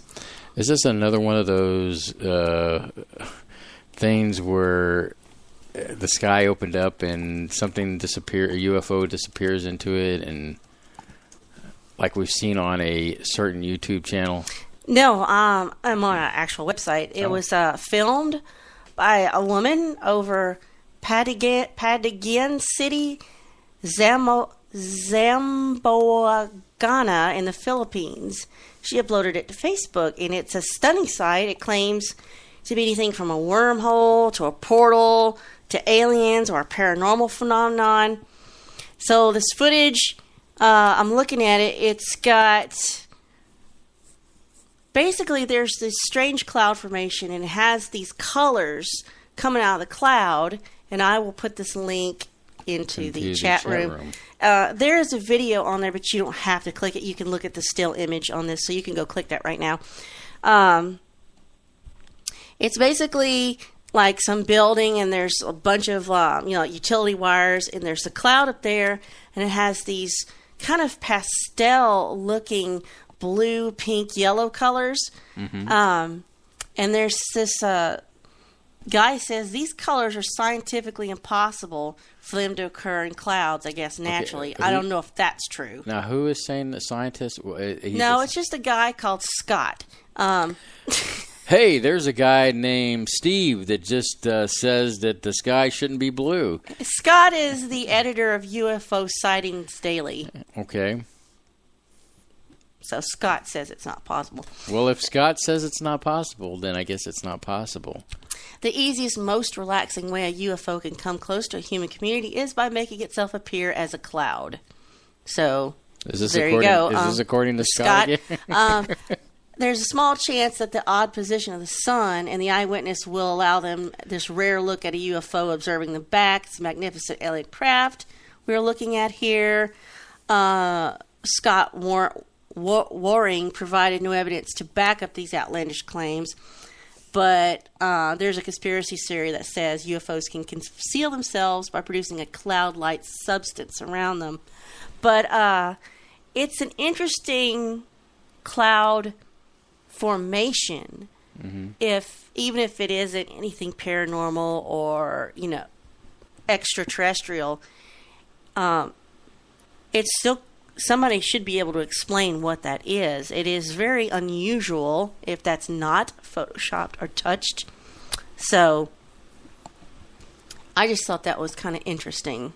I'm sure Scott thought it was interesting too as well. Scott says it ain't possible, so Sorry for all the partial nudity on that link. This is a .co.uk link, so they're pretty... See, this goes back to my... pretty more... real news versus fake news. Yeah.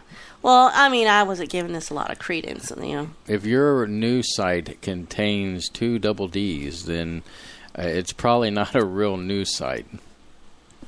This is where you take over. Where do I take over from here? I mean, other than we're almost to the top of the hour. Yeah, well, you take over at you pretty Cassini much Saturn. Yeah. Yeah. So when we come back, we'll talk some more Spaceboy Universe, and as Surlana has pulled the rug from underneath me, I am diligently trying to load up the next music, and here we go. New music, more music.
Hey, it's Spaceboy of Spaceboy Universe, and you're listening to us on the SBU network.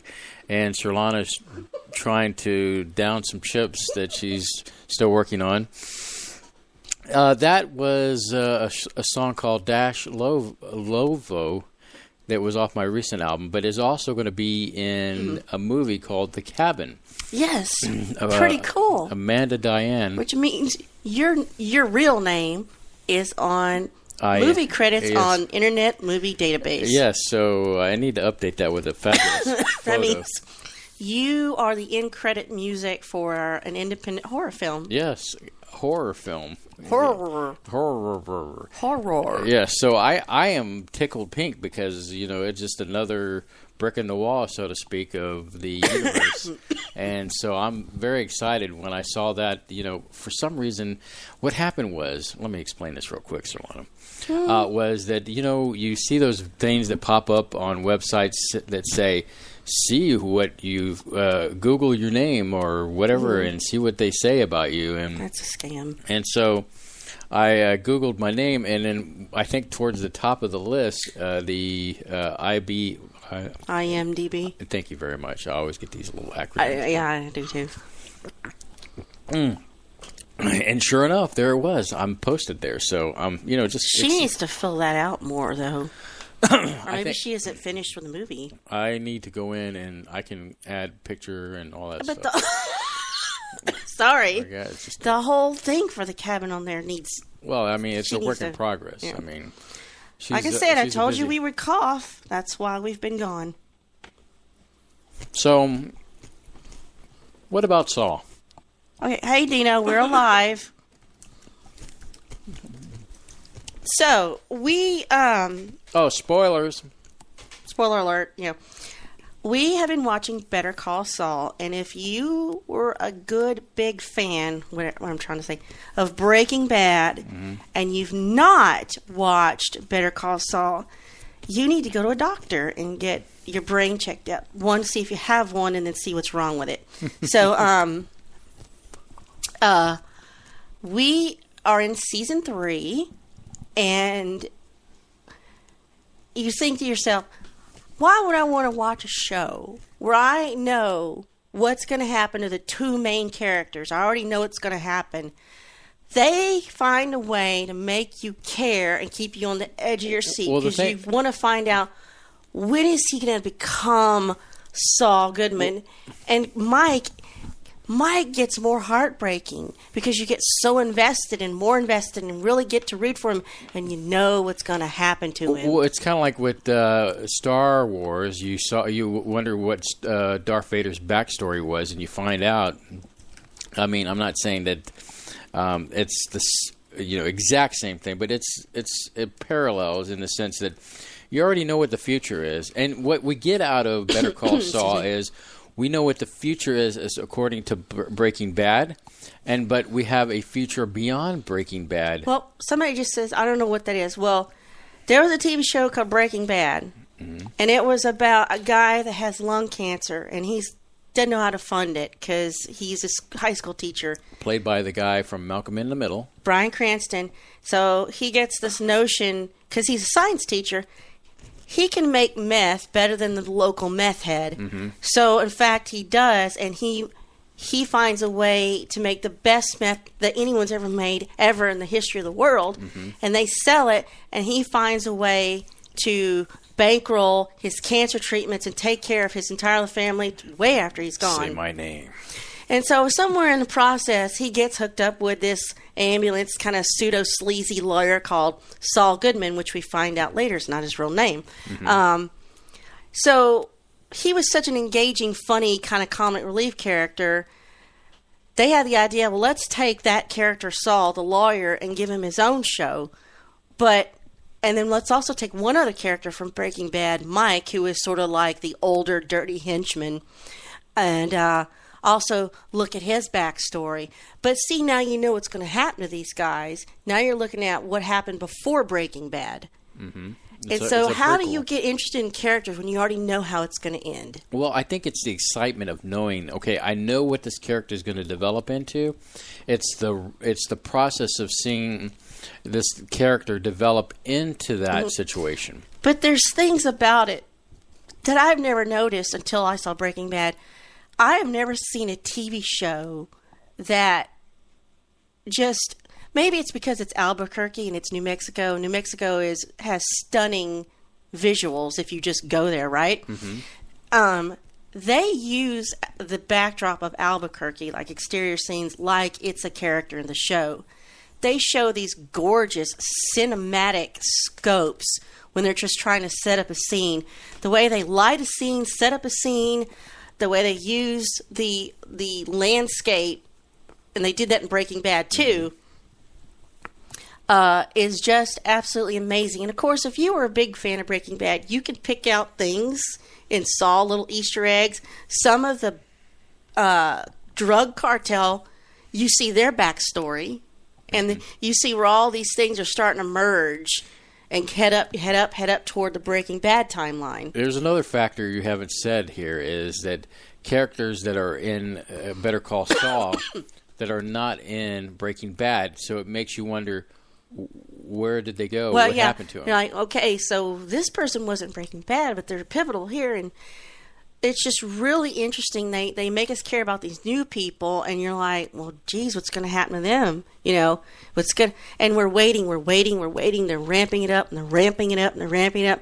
When does Jimmy McGill turn fully to the dark side and adopt this new persona where he calls himself Saul Goodman? And we're building and we're building and we're building. Well, a major character from Breaking Bad got more screen time this last episode that we watched. And so I think a lot of people were excited to see him. Gus Fring is the character. The guy who owns and runs Los Pollos Hermanos, the Chicken Brothers. And he's heavily involved in the meth cartel. Right. Which he ends up being Walter White's boss. And what's weird is you start to root for Gus here, but when you get to Breaking Bad, he's the bad guy. And he's trying to eliminate Hector's cartel, and you're rooting for Hector in Breaking Bad, and it's flopped over. Now you feel like I'm being torn apart. Well, I mean, it's how you bring interest to the story. Is that you're told, it's kind of like you're told one story by like a family member, right? That your uncle was just this mean old butt platoon, and so I was trying to be horses patootie. So, but then you realize that when you see as a kid, I know the AC just kicked on. The uncle wasn't bad. It was actually the mother kind of like saying the mother did all this stuff. So it's that twist. It's just like in Star Wars when I was saying that earlier. You already know what's going to happen. You rooted for Anakin, like when he was like blowing up the stuff, and you kind of forgot. He's going to be a bad guy. Yeah. But the more I watch Mike's character in Better Call Saul, I get more invested in him. And even though he's doing despicable things, and he will go on to do despicable things in Breaking Bad, you still like him, and it makes me hate Walter White's character even more, because you know what Walter White does to Mike. So it's amazing how you can get invested in two storylines when you know how it ends, except maybe Jimmy's. Maybe we don't, because in Better Call Saul, they will flash forward to the present time. And you know that's happening because it's all in black and white. And he's got this ugly porn stash and these awful glasses. And he's managing a Cinnabon in Omaha. And it's all in black and white. Which he told Walter White in Breaking Bad that's where he would be. Goes, I'm probably going to end up in blah, blah, blah. And that's where he ends up. So it's just a testament. And there was this scene in this week's episode that I went, how did they come up with that concept? The shoes. I couldn't believe it. And again, this is spoiler. If you don't want to hear, just turn away for a minute. Well, I'll let you finish this one, but I love how that was played out. So it was so oh my God, I can't believe it. Mike decides that he's going to help out Gus Fring in trying to take down Hector Salamanca's family's drug cartel, or help get, bit by bit. So they're having to cross the border of the U.S. to Mexico with their ice cream truck, and they come over to the U.S., and they got this dead drop where they put all their guns and whatnot so they don't take it across the border. And they go and they pick up their guns on this side, and they do whatever they do. And then they have a dead drops for drugs and whatnot. So when they go to the border, they're clean. They don't have any drugs. They don't have any weapons. They're just got their Mexican ice cream. So they got to figure out a way to get them in trouble without being there. So I don't know whose idea it was.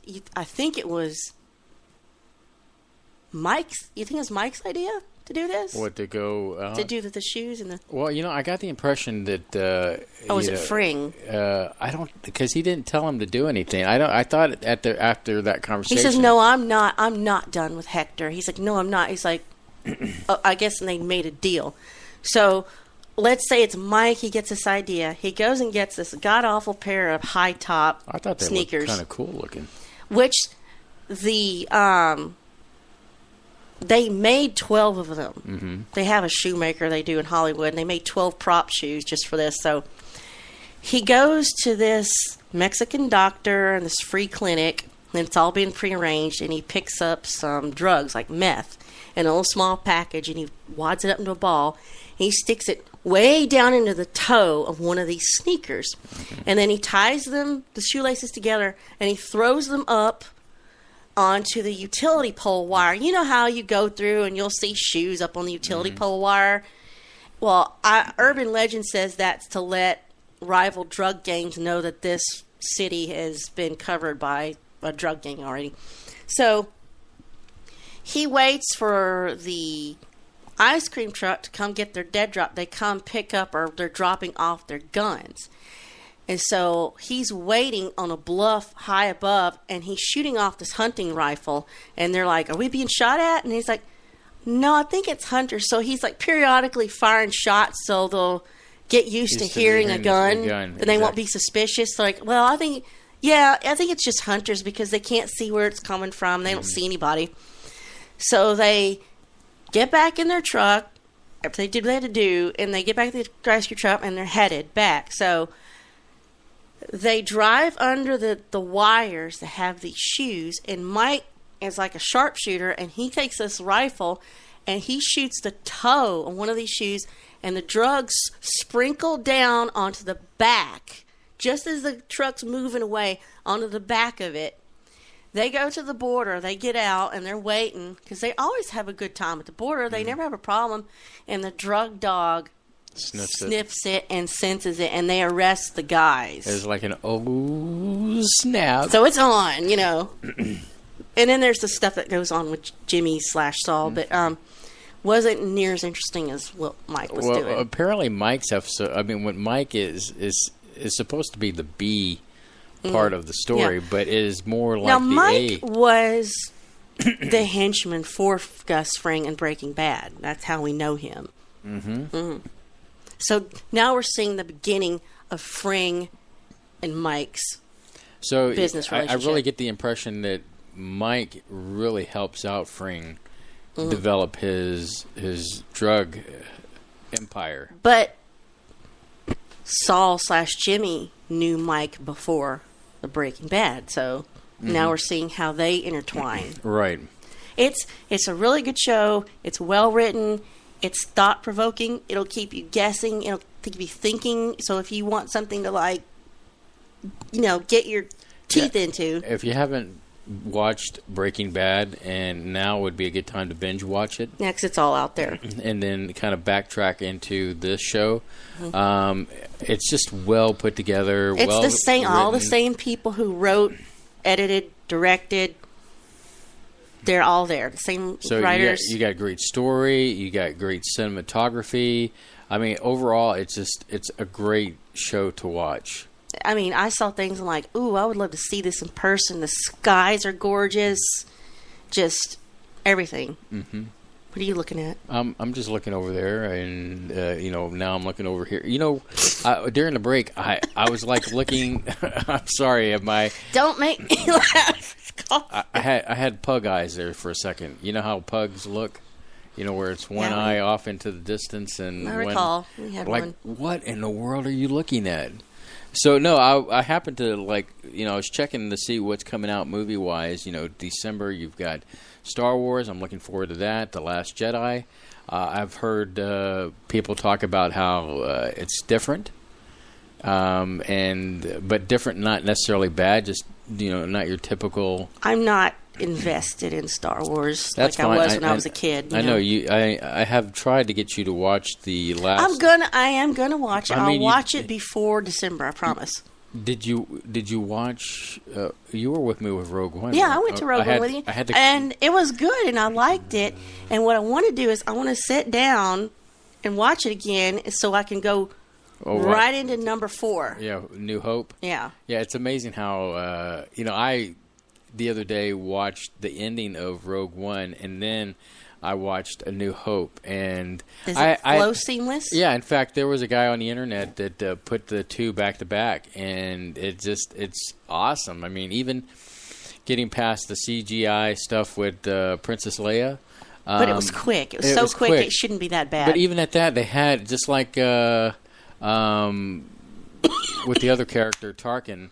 That was pushing They it. had, both of them were both humans that had the CGI overlaid their face. On their face. They had actors playing the body, and it CGI'd the face over it. To kind of minimize the actual need of full, CGI on that. But I thought hers was pretty well done, and even Carrie Fisher said that, hey, that looks great. I mean, I don't recall doing that back in the day, but I mean, so she'd approved it. She approved it, yeah. So she didn't have a problem with it. Of course, now the scuttlebutt is out there that she won't return to the final one, number 9, and so we'll have to see how they play that all out. But December, you have the next movie, and I think in May you'll have the next Star Wars standalone movie. It's Han Solo as a younger man, and how that all develops. So it'll be interesting to see, because the guy they hired, I don't think quite looked like him, versus the other guy I wanted him to hire, and I can't think of his name right now to save my life. But and of course, Wookiees never age. So anyway, I was looking at different things on the internet as far as movies that are coming out, and this one crossed my radar. Apparently, Mark Wahlberg is Wahlberg? Did I say Wahlberg? Mm-hmm. Wahlberg. I mean, Gene Hackman syndrome. It's kicking in. He is going to be playing the $6 billion man. Not million, billion? Well, because inflation and times are tough, yeah. Taxes, and times, it's you can't get a leg servo for don't do that a reasonable to me. price. So I don't know if this is going to be, because with him, it's like he's been in the recent Transformer movies. I don't want to call it really serious, but it's serious compared to the Will Ferrell movies he's been in with the comedy angle, because he does comedy. That's questionable. I knew you were going to say comedy. It's a matter of opinion that he does comedy. Wait, hold on. Wait, let's do that again. He does comedy. Yeah. Yeah. All right. There you go. Oh, that was worth it. I'm sorry. I had to go the distance for that one. So yeah, I don't know what to think on that. I'd like to see a trailer. Hopefully, it's not a stink bomb like what was it, Baywatch? I mean, don't know. I didn't see it. I tend to stay away from things he's in. No, he's not in that movie, but I'm just saying Baywatch is kind of a, not go see. That's a movie that's actually coming out. It's got The Rock in it. Because we have to remake everything that's already been out there. What was it? There was something that you saw. I was looking for content for the show. Oh, that's yeah. Okay, now I remember. And it says, excuse me, get worked up. I want to cough. They're gonna remake Valley Girl. Why? First of all, that's a dated movie. You're remaking something.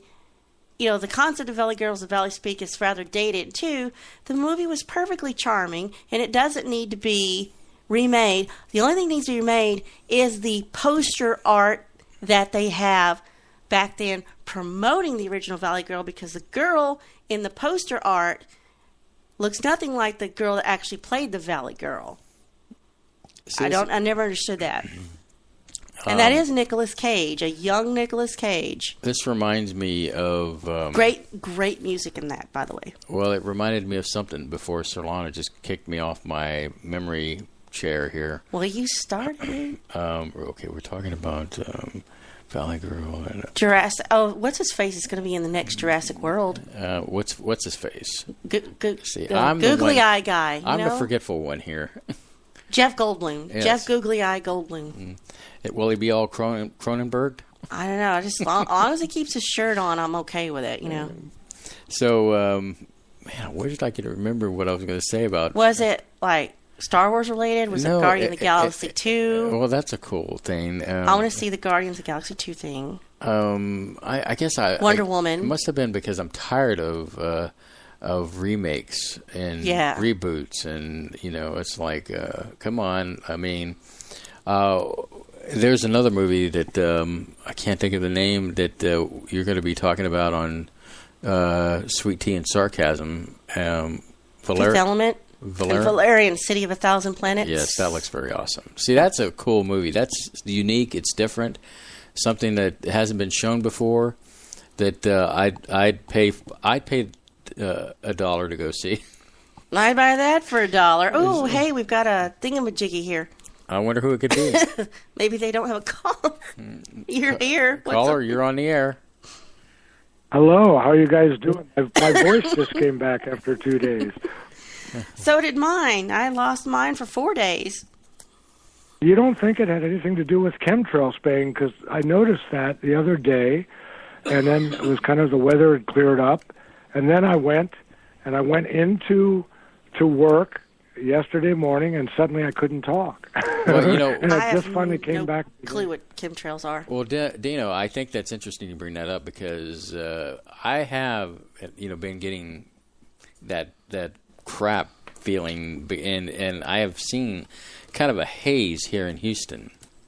And there's been some days where there's been some overcast days, but when those days have happened, I swear to you, my vision, I can look, and there's like if an aerosol had been sprayed in the air and came down, and it was just kind of like percolating in the atmosphere. I mean, on the ground level kind of area, and so I kind of wonder about that, because I was actually doing fine, and then all of a sudden, I started getting all this. I work at a university with thousands of people going through there every day, so it's entirely possible my virus was just a random virus that I passed on to you. Well, I don't work with many people. So. No, but you work in this house with me. But anyway. Well, I was just going to say that, this is something that I thought was, a panic ill-conceived, but it just so happens that this chemtrail stuff, the person who really got me interested in it is here visiting in my house tonight with her husband, and she really got me looking into this a couple of years ago, and then I did more research, and in the area that I live in, we've been having an extra amount of rain, right? And finally the weather kind of broke last week, and we had very beautiful clear skies for the first time in quite a while, and I notice what people say about them. I don't know, but I'm not far from an international airport, but the contrails from just water vapor disappear right away. Right. And as you know, Spaceboy, you look at these and they spread out and they're there for hours. And sure enough, Thursday, I happened to look outside. I go, oh, great, it's not raining anymore.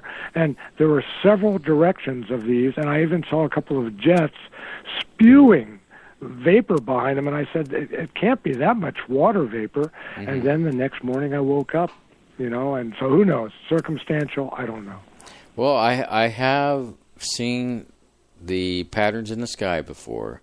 And, with being ill lately, I haven't seen the patterns, but there has been a haziness. It's not like, I hate to pull Los Angeles into this, where you see Los Angeles pictures and you see a haze in Los Angeles, I guess from all the traffic and all the stuff that they had.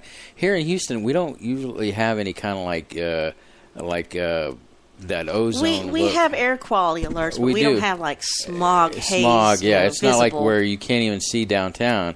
But lately, it's been these past several days like a. Didn't I ask you when I said, do you see some slight haze in the distance here, or like close up? And you said you didn't. Well, at the time, no, I didn't. But most recently, now that I, have gotten kind of worse in how I don't know. Can you hear it in my voice and when I talk, Dino? Yeah, a little bit. I'm sure you can hear it in mine. Oh yeah, definitely. So I have seen a kind of a haze, cloudiness in the air, and sorry. See, only thing I'm left with is this lung busting cough, and early in the morning. And late in the evening and into the night is when it's worse. But like from, let's say, 7 a.m. to 6 p.m., I'm okay. But after 6 into the night, in the morning, just awful. Well, I mean, I didn't mean to make us all cough. If I may, could I quickly change the subject because this is very timely what I want to talk about here. Well, Dino, you can talk about whatever you want. I may continue to cough. Sorry. It's always a treat to have you on our show and talk on our show. So talk on our show. Okay. Well, thank you. This is about the new Stephen Greer film. I mean, he's one of the guys who didn't do the entire. Unacknowledged. Now, I don't know if you got the email, which I got, was that Wednesday night? Suddenly I came home from work and it said, I think Stephen Bassett of the Disclosure of Paradigm Research Group sent me an email and said, red carpet event, blah, blah, blah. So I signed on. It was live. And I thought I was going to get to premiere the film. Unfortunately, no. But for an hour and a half, Dr. Greer stood up there with... who's the gentleman that does the Architects of the New Paradigm, and he's on one of the UFO networks, I'm forgetting, Ron James, and they were standing there on a little stage just like you might do at the Oscars or the SAG Awards, and they were interviewing people as they came to the premiere. And it was interesting. There were some heavy hitters, and there were some not so heavy. And there was this actress, I don't follow every TV show, but attractive young actress who's on some television show, who said, I was just invited. I don't really know much about you, Dr. Greer. And he got very excited. He was happy to tell her all he'd done and how he dealt with whistleblowers and that he's been doing this 20 years, and he really believes this can change life in America and the world, by revealing the type of energy sources and the truth that's being hidden. So I look with anticipation on this movie, and I don't often have much money to spend, but I did buy the DVD online because they weren't going to show me. But did you know anybody that went to the premiere, or is anybody maybe could call in? I saw, I didn't see, but I see that you can see the unacknowledged red carpet premiere on YouTube, and it's an over an hour long video. So if you just put in the unacknowledged premiere, you can bring that up. But yeah, that's what I think was the live broadcast. Let me ask you this, Dino. I'm more, how can I say, I don't want to say I'm more skeptical of Stephen Greer, but I'd like to get your take on Stephen Greer. I know I've heard you talk about him several times, but how do you feel about him in general as far as, I mean, what's his credibility and his point of view? Good stuff. Well, it's kind of hard, speaking this way in public because I can't say I can't say I'm 100%, but I can say that I try to always have an open mind. Mm-hmm. I can say that he's been at it for 20 years, and I've heard, whether it's a troll or a naysayer or people that just like to be negative because they believe their own take on what's going on with this whole issues that we deal with the extraterrestrial issue, the visitors. So I'd have to say I'm both ways. I met the man personally finally after, seeing him on video, after hearing him on a couple of other talk shows. Definitely is a doctor. He's not a fraud there. No, he's a real doctor. Definitely, I think, yes, and I think definitely someone who cares. The speculators and trolls say, well, he's being paid off by someone to put disinformation. Well, heck, you could say that about certain radio hosts that we all listen to. Who knows? But I know I'm kind of skirting the issue, but when I met him personally last spring when he came to a local event and he spoke for an hour and a half, and I got to meet him afterwards. Yes, he covers some of the same topics over and over again, if you've heard his lectures. Yeah, I have. And he does like people to believe he's sincere. Does he try too hard? I don't know. But when you meet the man personally, I mean, he looked me in the eye. I told him who I was, that I had questioned him once on another radio show. He extended his hand to me. He was a very genuine to me personally. I have to say it felt real as far as person to person. As far as the information he has, to answer your question, how can I know? I mean, it does bother one to say, well, I have a whistleblower from the military. Oh, I've got this bird colonel that talks to me, but he won't go public. Oh, I know someone who worked for, a major industrialist, but he can't talk. But at the same time, if you were that person that was on the inside and knew some secrets that you were not supposed to divulge, and you wanted to let them out, but were afraid for your pension, your life, your family, your reputation, or like poor Stan Romanek, trying to make you look like a criminal, maybe you would go to a go-between. Has Dr. Greer met with presidents? I don't know. I mean, I'd like to go up to Obama if I ever saw him as a private citizen. Say, did Dr. Stephen Greer ever come and brief you on UFOs? That might make it a little more believable. I don't know. Right. But I'm willing to hear what he's got to say because he said, oh, have you heard what else he's done? He apparently claims he's got a couple of $1 million, supposedly, I don't know the figure, in money reserved for individuals who are inventors, scientists, who claim that they have discovered the secret of free energy or zero-point energy. Yes, I have. And he said, if you don't do it for profit, bring it to us, we'll verify it, and we'll disclose it so that it gets out there. That, to me, sounds like a real movement. Yeah, he sounds very genuine. He says, you have to do this like open source. You can't go into this hoping to patent it or make a dime off of it. We have to test it, make sure it actually works, and then it says the first thing we're going to do is going to put it out there on the internet, how to do it, how to build it, how to get it done. So I've heard him do that, and I follow him because he says some things I'm thinking are extremely far-fetched, but then he says some things that, yeah, I think that's plausible when he talks about a forthcoming false flag cosmic event. He says, our government or governments are going to get together and stage something to make us think something is happening that's not real, but we're going to get all panicked about it, so we'll give them total control of the situation so we won't have to be scared or worried. I kind of think that's plausible. Richard Dolan, who a lot of us respect, has said that as well. And so then you could say, well, it could be an idea that's coming. Or you could step back and be very paranoid and say, look, maybe several of these people that we've been listening to the last few years, whether it's Will Cox or what's the other guy, Courtney Good, or I mean, there are several people that have come on board lately. The old timers are dying off. Is this something that's a conspiracy of its own to we have nothing else to talk about, so let's all agree that they're going to do false flag, alien invasion? I don't know.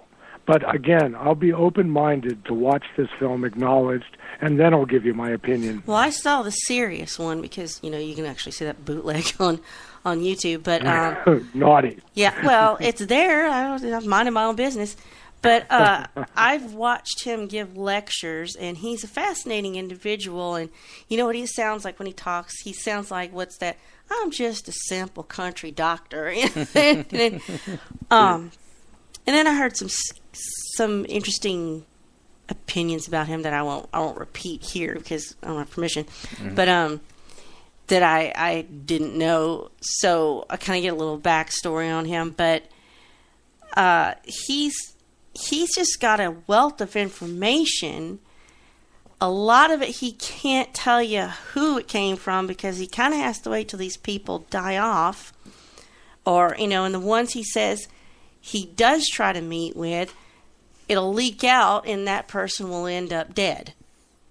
So, well, you know what he did say to deal with that? I don't know if I told you this or someone else told you, but when he was in this one lecture event last May, actually, he was telling everybody that he would like to get a big event. He called it like a Woodstock-type rock festival-type event, just for lack of a better term, where if he could line up 20 or 30 or 40 of these whistleblowers, military guys, people who were worried, and they could all come out at once, it would be like a worldwide broadcast like Save the World or Farm Aid. He said if we can set up something like that, they would be protected in numbers.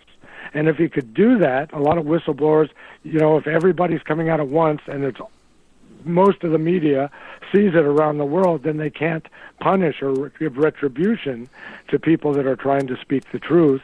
And he's one of the guys, too, in this new and acknowledged that makes sense to me, that he's saying that we're telling everybody that we've had lawyers look at your loyalty oaths and your non-disclosure oaths, be it when you were in the military 30 years ago or worked for Lockheed or wherever. And he's saying that if this was illegally, if you were asked to swear into secrecy where something was illegal to make secret, you're then your oath protected is because off. they were doing something illegal, so you can't get in trouble with it because they'd be going to jail. And that makes sense to me. Mm-hmm. Well, anyhow, I don't want to hog too much airtime, but that's what's been on my mind lately. And, you know, let's just hope that, you know, we won't get fooled again. Amen. Definitely. Before I let you go, let me ask you another question. Okay. I'm still running down this story and trying to find out more. Have you heard anything about Corey Goode and Bill Ryan? I have not. I personally, I don't tend to be someone who follows Goode or Wilcox. I mean, I've heard things here and there, but you know, like we all have favorites, and they're not two of my favorites that I listen to because I don't know. I don't feel it's all genuine, or as I've heard some people say, they may be genuine, but they're being fed false information. So I have to admit, I am not knowledgeable of those two as much. Okay. Still running down the story, finding out more, and then, you know, we'll let everybody know what we find out about that. But it always comes back to the community as a whole, and then you find some people saying, well, he's just it's kind of like a Mirage Man. Yeah. In that aspect, and where you get the impression that the person is legitimate, and then, you know, all of a sudden you find out they are being spoon-fed by the government for disinformation, and they are legit. They just don't know.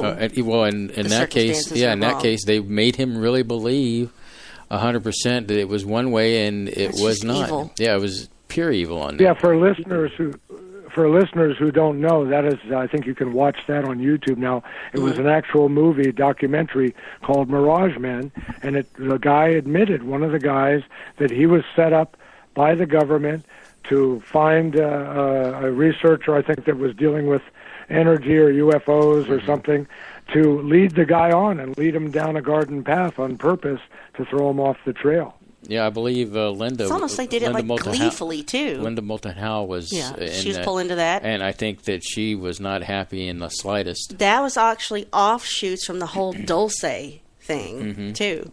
Yes, Dulce base, which we still don't know much about. It's all hearsay, you know. And the aliens run it. There's horrible things going on, but we only have one diagram that someone gave us on the internet, you know. Mm-hmm. Yeah, that's another fascinating story altogether. Which we covered, so.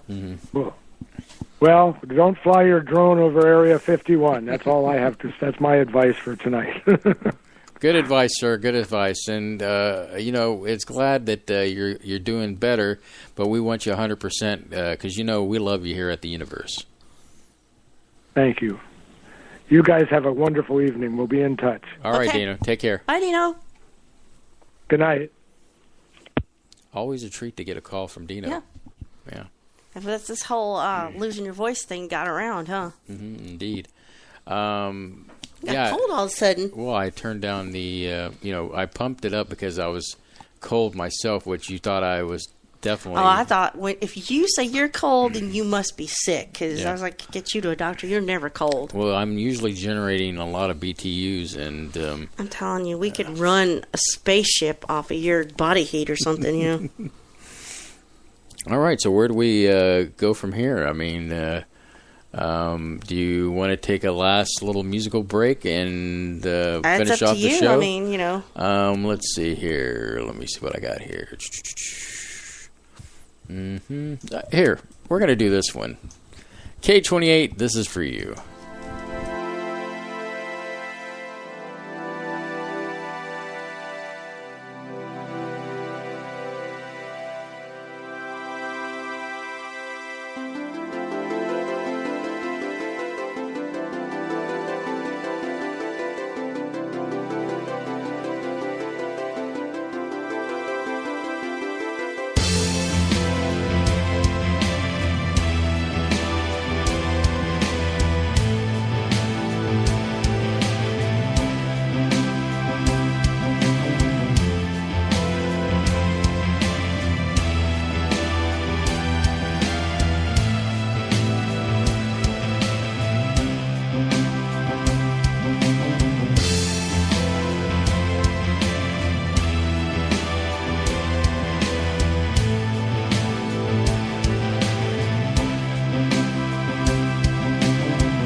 That is Harmonic Caverns. Harmonic Caverns, a song I wrote for K28.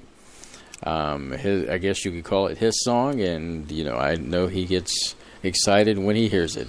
So, and you're laughing over there. Well, I can do that. The next thing he gets excited about is Buc-ee's. The man has never been to one, but he manages to still brag about Buc-ee's, and it's all good. Mm-hmm.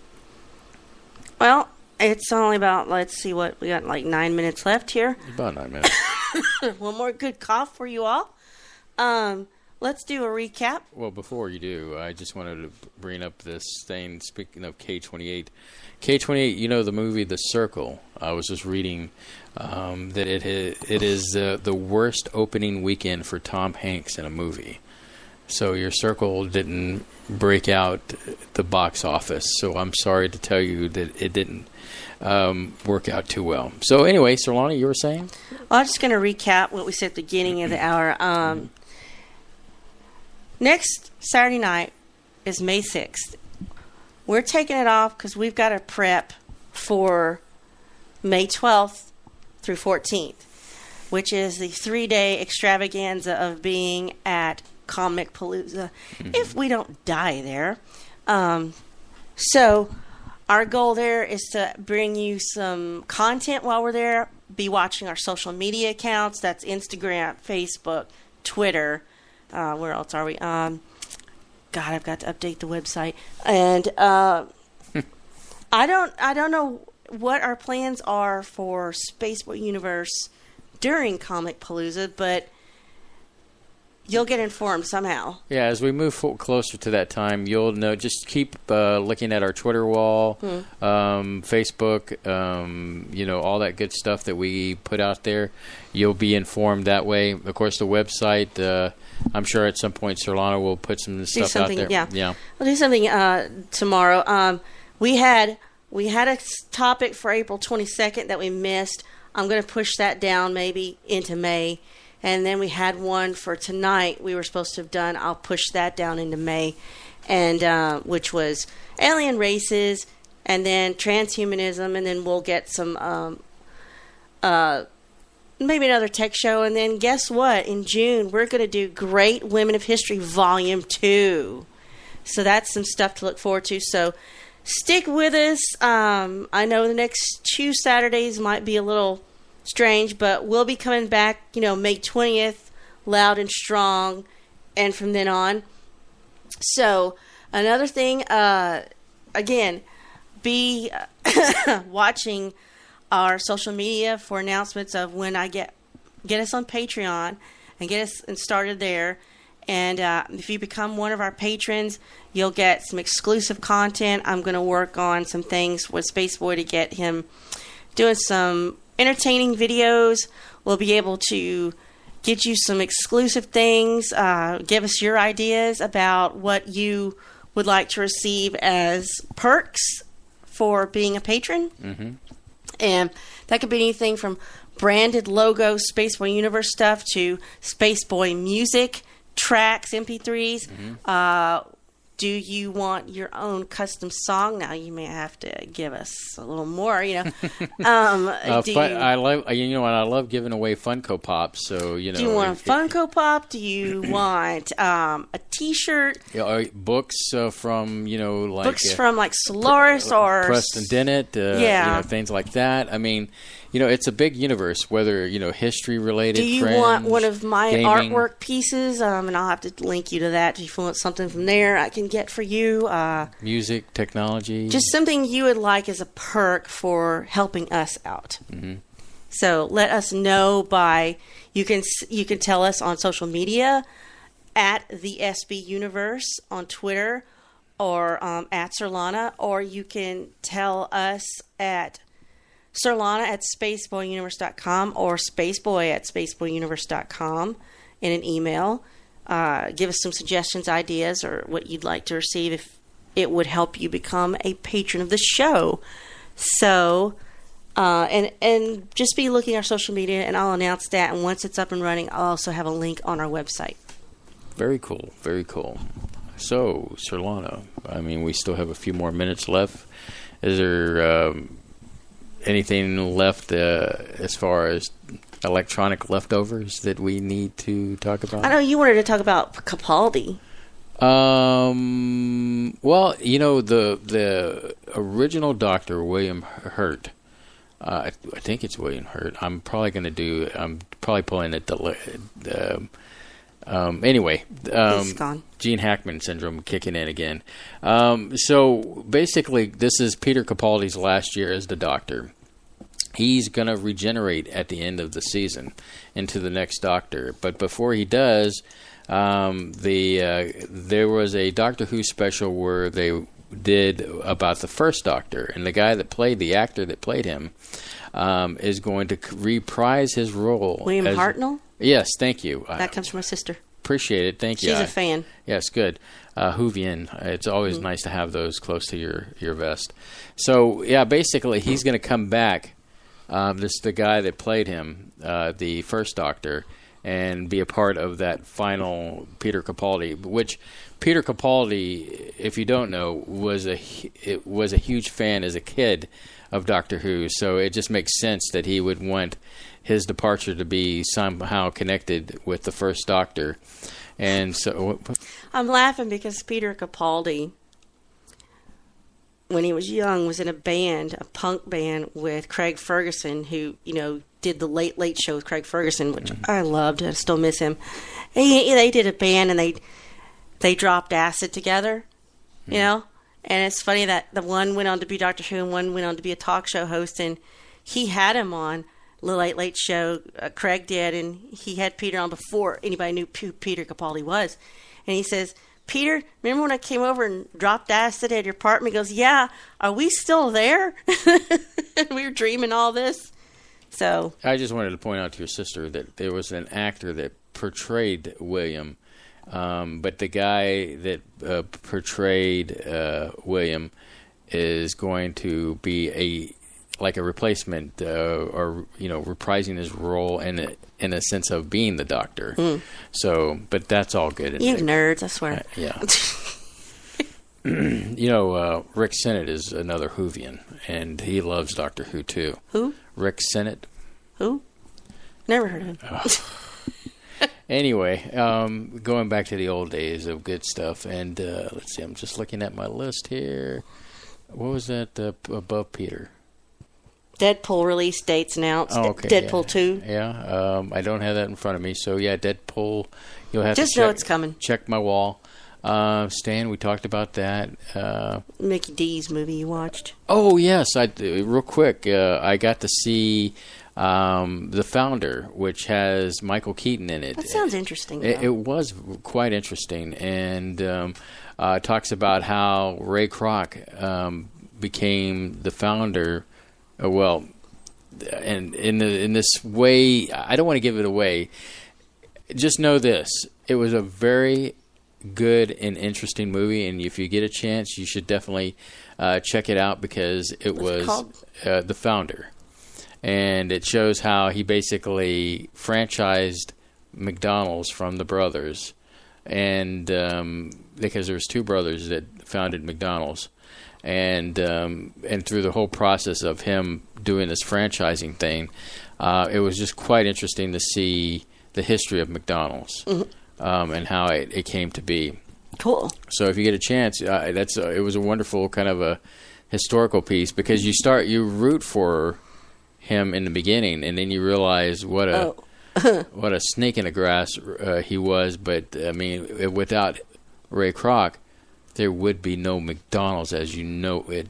But kind of is today. that a bad thing? We'd be okay without it. It's a bad thing that if I go to McDonald's, I'm not going there for a salad. I'm going there for a delicious Big Mac or a McRib sandwich that is limited time only. Those are the kind of things I want at McDonald's. Don't get them started on limited time only. Yeah, so, they basically made too many McRibs back in the 70s. This is my theory real quick, and we'll end the show off here. They made so many McRibs that they had to store the rest of them in cold storage under the Cheyenne Mountain. And basically, they only bring out so many McRibs out per year when they say that limited time only. And then, that's the deal on McRibs. Alrighty. And with that insane rambling, we will see you when we see you. Say goodnight, Space Boy.